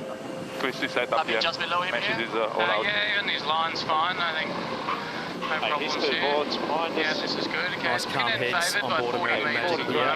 55, Okay, showing low down here. here. Running low inside. What are we thinking? Tom's next to be painting the picture, talking it through. Holding here, he goes for the jibe. Okay, we're going to tack up. Hey, milking. Yeah, milking as much as you can. Okay, so Luna Rossa will coast as far as they can down the boundary there. Potential reroll is good, okay? Will roll into attack. Hey, coming up hard, boys. Got on ley line here. Similar scenarios last time. Put pressure on Luna Rossa, and Luna Rossa He's on ball, potentially trying to hold them out above that committee boat ley line. Both boats currently on the ley line. Action a bit here, so I'm just going to turn down on 2. Lots of time left, Turning 50 down hard. seconds. Yeah, copy. You will see him on the window. Yeah, okay, 22 kilo, okay? 8 pin. 10 pin. Okay, I think there's going to be a gap. Okay, I think there's going to be a gap here. 13 boat. Turning up hard. 10 boat. 6 pin, 6 or pin 5. All the way up. 9 boat. Got pretty much a racing pin. Tram up. I mean, hard to close this up. Tom's there still on the time to kill and racing to the pin end of the line. It's early. Thompson's been hoping just to get in there to the right. Third time. Quarter. Okay, we can start the slow edging from here. Okay, coming down now. Here we go. Start to roll down. Both boats early. Keep going, okay, guys? Full speed at this. We'll get a better You'll see the boat speeds here just start rocketing as they accelerate down to 90-degree reaching. Big push here. Quite loose there on Luna Rossa. We are a go on the 4th race between Luna Rossa Prada Pirelli and American Magic. Nicely controlled by American Magic. Beautiful start. Converging higher and faster. Yeah, we're going a little higher more than you are. Very good mode, guys. Higher, same speed. You're 100. This is working, okay? Copy. There's pressure on the bow. Copy. The Americans will be able to hold all the way to the boundary here if they want to. Although a slight gain to the Italians. Pressing. And it's same speed, same height. Happy to just. We got a little build, I think. Just struggling for speed. A little build, or do you think it's He's good? getting stronger every time. It's almost leading. Yeah, I know. I got you. Okay, he's okay, we're matching board. Think about the I've got quality it. of the 3. track. 5, 2, 1, One down. and board or down. And turning here. All clear on him, normal build. Okay, normal build. Both boats sailing in clear air here. Your eyes. Hey, lock her in here. Yeah. AMG here. Okay, coming up to target speed now. No threat to leeward, just the normal mode. Really even performance here by both boats, Shirley. It's just a slight gain there. Starting tight to leeward for the Italian team. Just a slight advantage at the moment, so Yeah, I think the Italians are going to Keep some height. be in a dominant I think position it's here if pretty they good, can hold all the way to okay? boundary. 39, 40, looks nice. Nice and easy, boys. Lock it in. Luna Rossa trying to We can at least get forward. across. Get in a good position for the next open time. course before we go back if we don't feel confident of getting him. Yeah, I don't think very similar. Yeah. We'll get. Yeah, we're just coming into open course now. I think we hit him, make him pay. on board with Chase Zero beat. Just nice even start between these two. Yeah, an even start, but what impressed me is how Luna Rossa still reduced the gauge before they got to that left-hand ley line, and then when the boats tacked, out of the tack, Luna Rossa, to me, accelerated a little bit better, and that's pushed them into a strong advantage in that weather position as they go over, setting up for the next cross.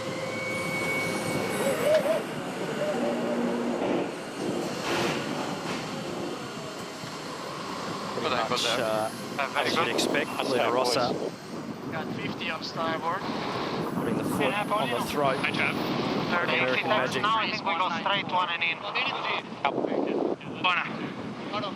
Good numbers, you can edge right, yeah. American Magic nowhere really to go. Stand by. Put down here on 3, 2, 1. Big. Turning. Back group.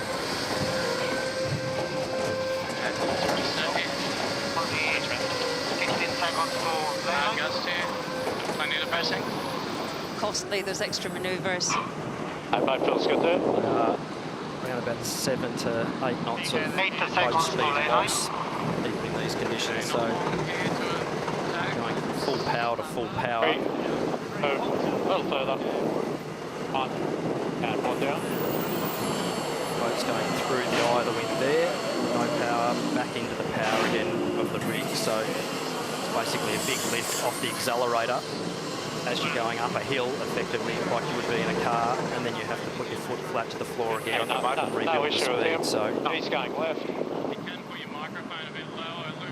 Luna Rossa Prada Pirelli with an almost identical track to the first race. They said 1 and in, and it was 1 and in last time. It's 1 and in this time. And American Magic appear to have just gained a little bit on that upward leg, but it will be Luna Rossa Prada Pirelli at the top gate for the first time. They'll take that left mark as you see it, right for them. And American Magic will take the opposing mark and follow them around. Only 6 seconds, nothing.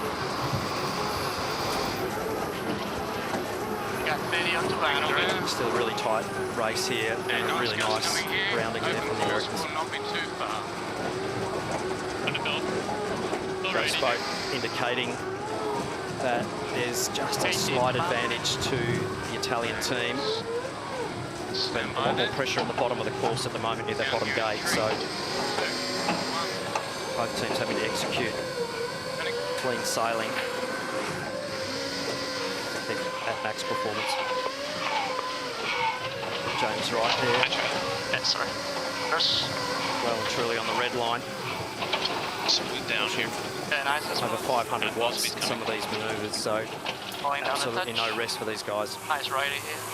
James Wright, a rower, of course, used to sit backwards. Right, this is a 204, so average. Thoughts, and that the heads of these four helmsmen are completely different. Luna Rossa in the advantageous position of being 3-0. And American Magic trying to find that elusive first win in the Louis Vuitton Cup semi-finals. Okay. Pressure coming in close. We have to decide if to go one and in, which is a little... I would go safe to leave one. Yeah. They need to just trim it down a little bit. Take your offset out, Lucas. It feels a bit skittish. Okay, 0. Yeah. Grabs up, okay. Okay, he jumps back.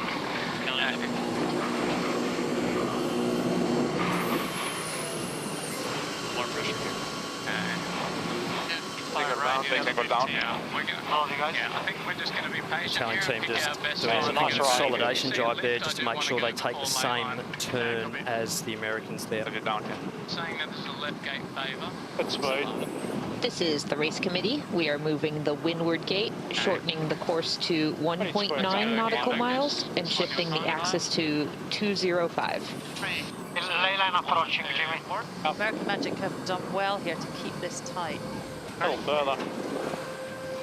Question sitting in my head is, how do they get back into this, Glenn? One down.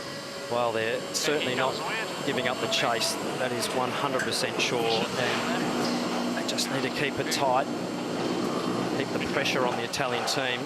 Just want him to think that which they're doing a really good job. Hang on, a little favour to the right, so I think we're just the right turn here. With left turn and being on face. Setting up. Okay, a little increase in pressure.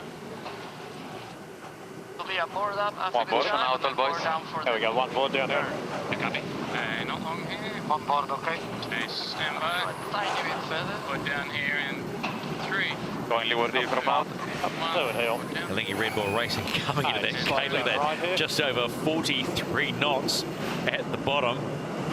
They take the left-hand mark as you see it. Whoa, it's rough out there. That's a big skid there, using the bustle to grip the boat. You see the wash of the Italians there. It's not their best rounding. They'll be wishing they had to go on the 2-board option there, but they didn't, took it on. Much tighter rounding by the Americans. They're back in the game. Little moments. That's what the Cup is all about, little moments. Just all that mass inertia trying to go in a straight line around those corners, and just asking too much of those skinny little foils to take that extra load. 3, 2, 1, board. Turning. On board the chase boat for American Magic coach Tom Burnham rejoins us. Gaines, Tom Gaines must be feeling a little bit confident. Well, it's always good to get around the leeward mark and have a good rounding, so that definitely helps. It's you can see how hard it is. We're both got caught up on it today so far, so you know it's nice to hopefully capitalize on a little mistake, but they're still sailing really well, those guys in Luna Rossa, so it's a tough one. Keep battling. Do you feel you can get them? Oh yeah, definitely feel like we can get them, no question. We're definitely in this game, and we just gotta get a point up on the board here, hopefully, and keep working hard tomorrow. Hey, coach, the boat looks like it's going well. What did you say to them at half-time? They just you know, reinforcing a little bit of the modes they were sailing and how the speed's upwind, and then just talking about how they're maneuvering well, and just to keep working on it. But you know, made a little adjustment on that leeward mark rounding timings on how things were going, and it seemed to work out well there. The guys did a nice left turn with 2 boards. Thanks, Tom. Thank you. 20 to boundary. Yeah, copy. Ghost boat options here from the simulator. That feels like 13 to boundary. Not too much on offer there. Board down here in 3, 2, 1. And turning. No board up. Board not going, guys. Yeah, there it is. Sure, one of the design criteria that the American team have looked at, obviously going for the recumbent cycling position, but it's just the low profile hull being able to be a little wider on the cant and a little lower on their ride height compared to some of the other teams. So these slightly windier conditions, I think, potentially can suit the Americans I would say my quite own well. race here. Let's go on to chase 0 with Peter Less. So the Americans much better in this race, Pete. Do you think they can haul them in? It's not that, there's not much between them. Looks really solid on the right. We go back no, teams are evenly matched. Look, this is coming down to those small meters. After that top mark rounding first time, American Magic had a touch-and-go touchdown, which was a little bit costly for them, which took out the delta to 11 seconds at the bottom mark. But then Luna Rossa Prada Rally did that skid. So that was really 2 little errors by both teams that pulled it all back together. But I've still got a speed advantage to Luna Rossa Prada Pirelli on the second woman to beat. Thinking now we would be nowhere near that. Here. Stand by. Hit him, yeah. 2, 1, board down.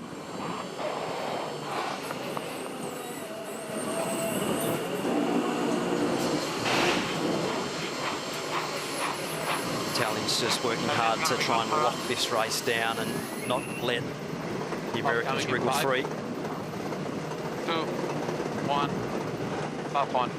Going flat the here. Okay, he's 1 and in for us, guys. 5 seconds too late. Nice, stand by. A little longer. 3, no. 2, 1.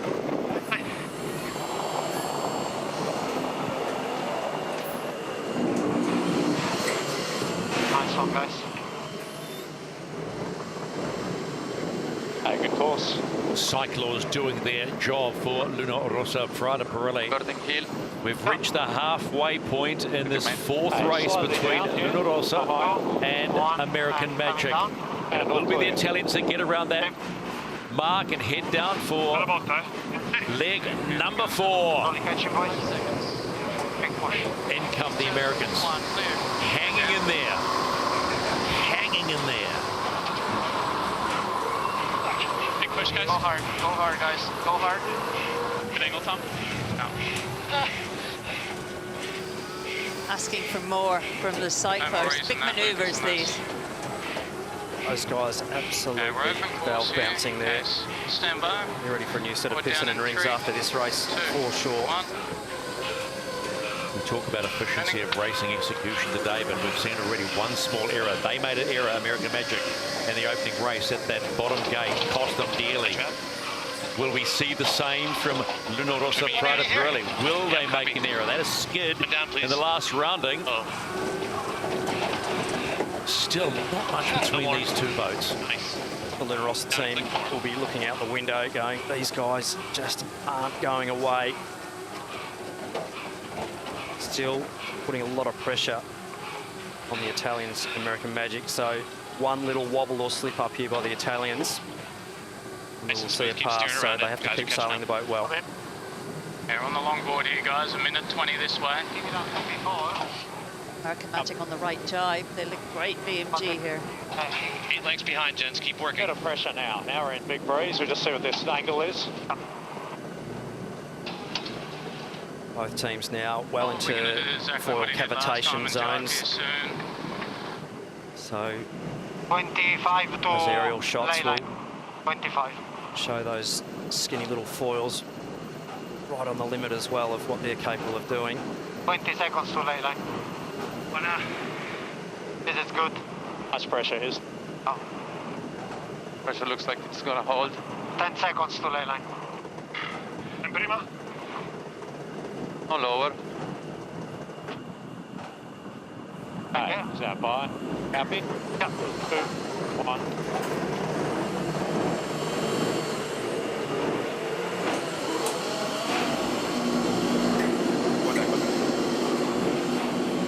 Beautiful jibe by the Italians there. They'll be happy with that. Absolute textbook. I think we'll go around left gate. A nice jibe on American Magic as well. So a little bit of a faster. both boats absolutely boosting down to the bottom here. The Italians 47 knots of boat speed. Old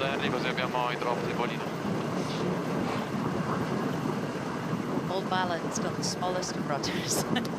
Yeah. Lingy Red Bull Racing. Look at that, almost 48 coming into the bottom mark to complete leg number 4. They've got to manhandle the 7-tonner around the mark, and they do it just like that. Looks easy. No, it's not. In comes American Magic. Both boards down, playing it safe in these conditions. And away they go. Leg number 5, 2 to go. Gains to the Americans on that downwind, Shirley. Absolutely foot flat to the floor, ripping through the gears.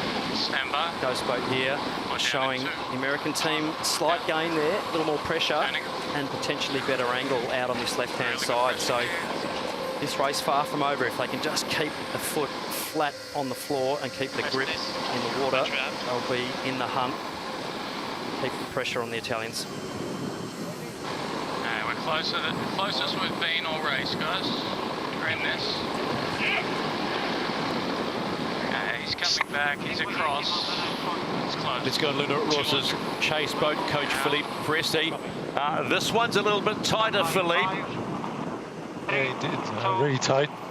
And we did a little bit of mistake the previous bottom mark, and that cost us a couple of seconds. And now they're back in the hunt, USA. We don't want to do any mistakes because they're going to be on us for sure. I'd love to know what you're looking at. At the moment, I'm looking at the boat just in front of me. Okay. We're watching. Obviously, we have information about the wind on the field, and we're listening to the comms and try to see if there's any dysfunction in the decision process. And so I need to watch the breeze, watch the boat, and that's what I'm doing. Philippe, just listening to the comms from the boat, I mean, big ask on the cyclers. It feels they're right on the limit of having enough oil to be able to execute the maneuvers. How on the edge is it? Yeah, indeed. Pretty much at the bottom mark when we did a one board roundup, and that was really unstable. When the boat gets unstable, you have to stabilize the boat with the sails, and that's where you ask a lot for the grinders, the cyclers, because you need everything to resettle the boat and have the boat in a proper setting. So yeah, this is really tricky. The power level is just at the edge. Appreciate the insights, Philippe. You're welcome.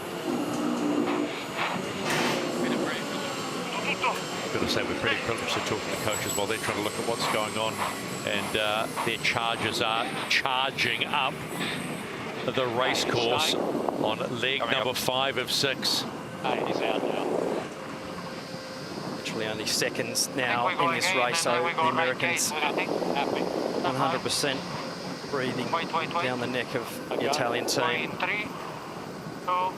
The coaches not being able to talk to the yachts while racing is in progress too, just for the viewers. They have to disconnect the comms before the pre-start, so no communication allowed under the rules. Also aggressively protecting the right-hand side of the track. It's closing up.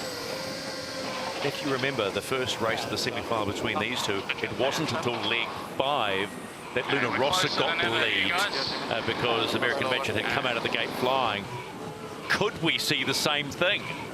Yeah, we're going to go on a lay line, a comfortable lay line here.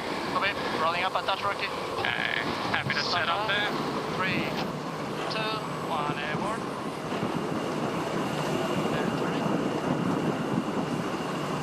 Hi, stand by. 3, 2, 1.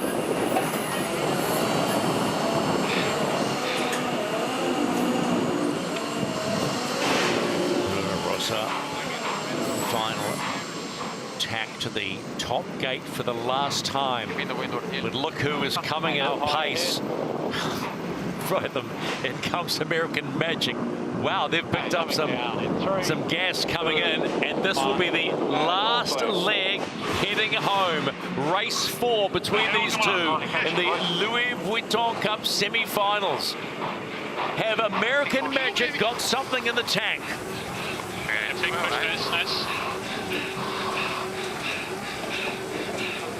Americans have to be brave here and keep pushing the boat hard and fast. Offset to 0, Lucas. Nothing to lose here for them. They just got to keep sending it hard. Shoulders back and go. Stand by. Let's go on to chase 0. Petey, what do you think? Last leg. American Magic have had a really strong second half to this race. Initially, I thought, well, they've had another one of those little touchdown jibes on America's Magic. How costly is that going to be? I was giving them a bouquet, but that last jibe was a bit of a slider. American Magic are certainly in the hunt for this one. It'll be low target, so that's coming here. Thank you. Stay with me. This next cross, really critical for the race, and really close here. American Magic on a huge tow-away puff here, so a couple of good maneuvers and they are the giveaway boat. Steer around it. It's long to him, maybe. Yep.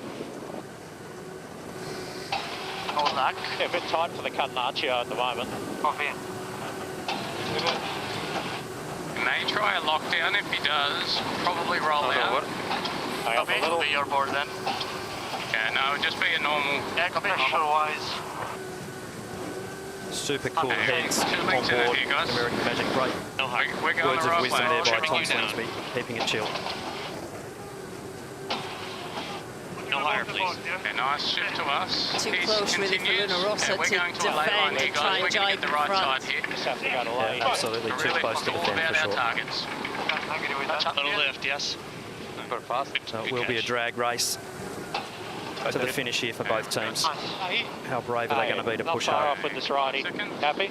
Well, they've got to be brave, Glenn. They have to be. They're not brave here and can't get the win. They're 0-4 down, and that America's Cup dream is starting to waver. Not all the way down here on Luna Rossa Prada Pirelli. That's not their best jibe. The Italians didn't get the board all the way down, so game's back to the Americans here. This is going to be bow and bow. American Magic right of way, Yacht. Big push, boys.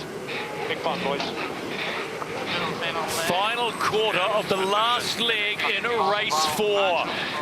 American Magic with the green have right of way. Have they got enough speed? I think we are crossing. Coming down here. Positive crossing. Are they going to snatch one? Trim us down. Yeah, all good. Everything trim us down.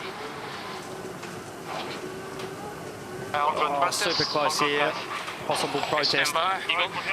Eagle in here. So Luna Rossa Prada Pirelli get the win, and a close win at that. Wow, 2 seconds.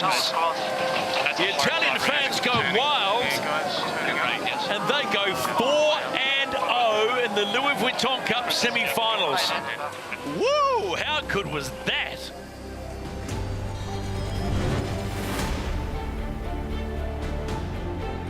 That was real good. We have been treated some special racing, but we can tell you today has been called. There'll be no more racing today on day number 3.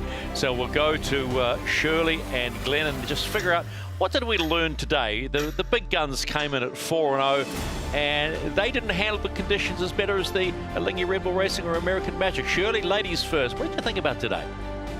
It was a great day, wasn't it? I mean, it was so emotional. You could feel the tension as they all left. I mean, massive dockouts at Alinghi and American Magic. You could hear it all over Barcelona, and they delivered. I mean, particularly American Magic, what a clean, smooth race. Didn't take any risks, and really massive shout out to Tom Slingsby. He pulled those boys together, and they sailed beautifully. And for Alinghi as well, a young Swiss team, first time here in the America's Cup, and they delivered when they had to.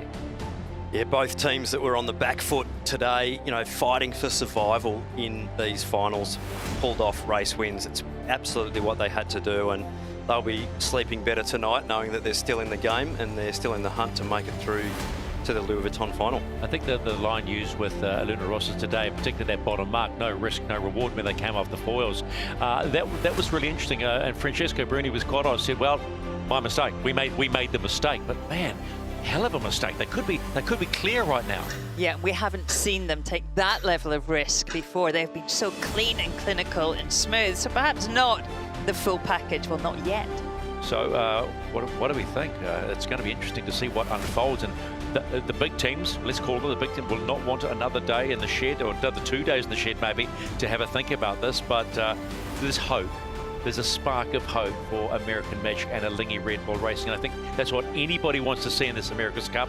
They want to see the fight, and we are seeing plenty of fight from Alinghi Red Bull Racing and American Magic from the New York Yacht Club. Boy, do they just want to keep on going. What's it all about? This, the Louis Vuitton Cup. If you can win this, you need to win 7 races, and then you get the opportunity to take on the defender of the Louis Vuitton 37th America's Cup, and that is Emirates Team New Zealand. And that starts October 12 here in Barcelona. So today, how does it all stack up? Let's check on the scoreboards. Well, for the first time in 4 races or 5 races, we see a red dot beside Britannia. DNF for them and a DNF for Luna Rossa Prada Pirelli. So it's 4-1 and still in favour of Ineos Britannia and Luna Rossa Prada Pirelli. They just need one more win, and they're both in the Louis Vuitton Cup final. Now, we are pretty excited because tomorrow we see the next generation of AC75 sailors. It will be the UniCredit Youth America's Cup. Great Britain are the defending champions all the way back to 2013. So what does it look like? It looks a little bit like this. Racing starts tomorrow. Fleet racing, right? And there's Groups A and Groups B. We'll talk about that in just a moment. So 17, 18, 20, 21, 22, and then one match race final on September 26. So tomorrow it's Group A. They are the America's Cup teams. and it's a 4-race day. Fleet racing, 6 boats out on the course having a go at each other for national glory. We've already seen them practice. We've been privileged to see that, and they can scuttle around the place, to say the least. It is going to be an absolutely barn burner of a day as we look forward to the racing. But what was today like? Well, it all started, as Shirley said, with smiles on the faces. They didn't realise American Magic, their smiles would be bigger by the end of the day, and same with Alinghi Red Bull Racing. Ineos Britannia thought maybe we'd get the job done today. Couldn't do it, nor could Luna Rossa Prada Pirelli. So the scales were tipped slightly in favour of the two that were trailing, but right now it's 4-1. Luna Rossa, 4-1 Ineos Britannia. But tomorrow, the new kids on the block are back, live from Barcelona.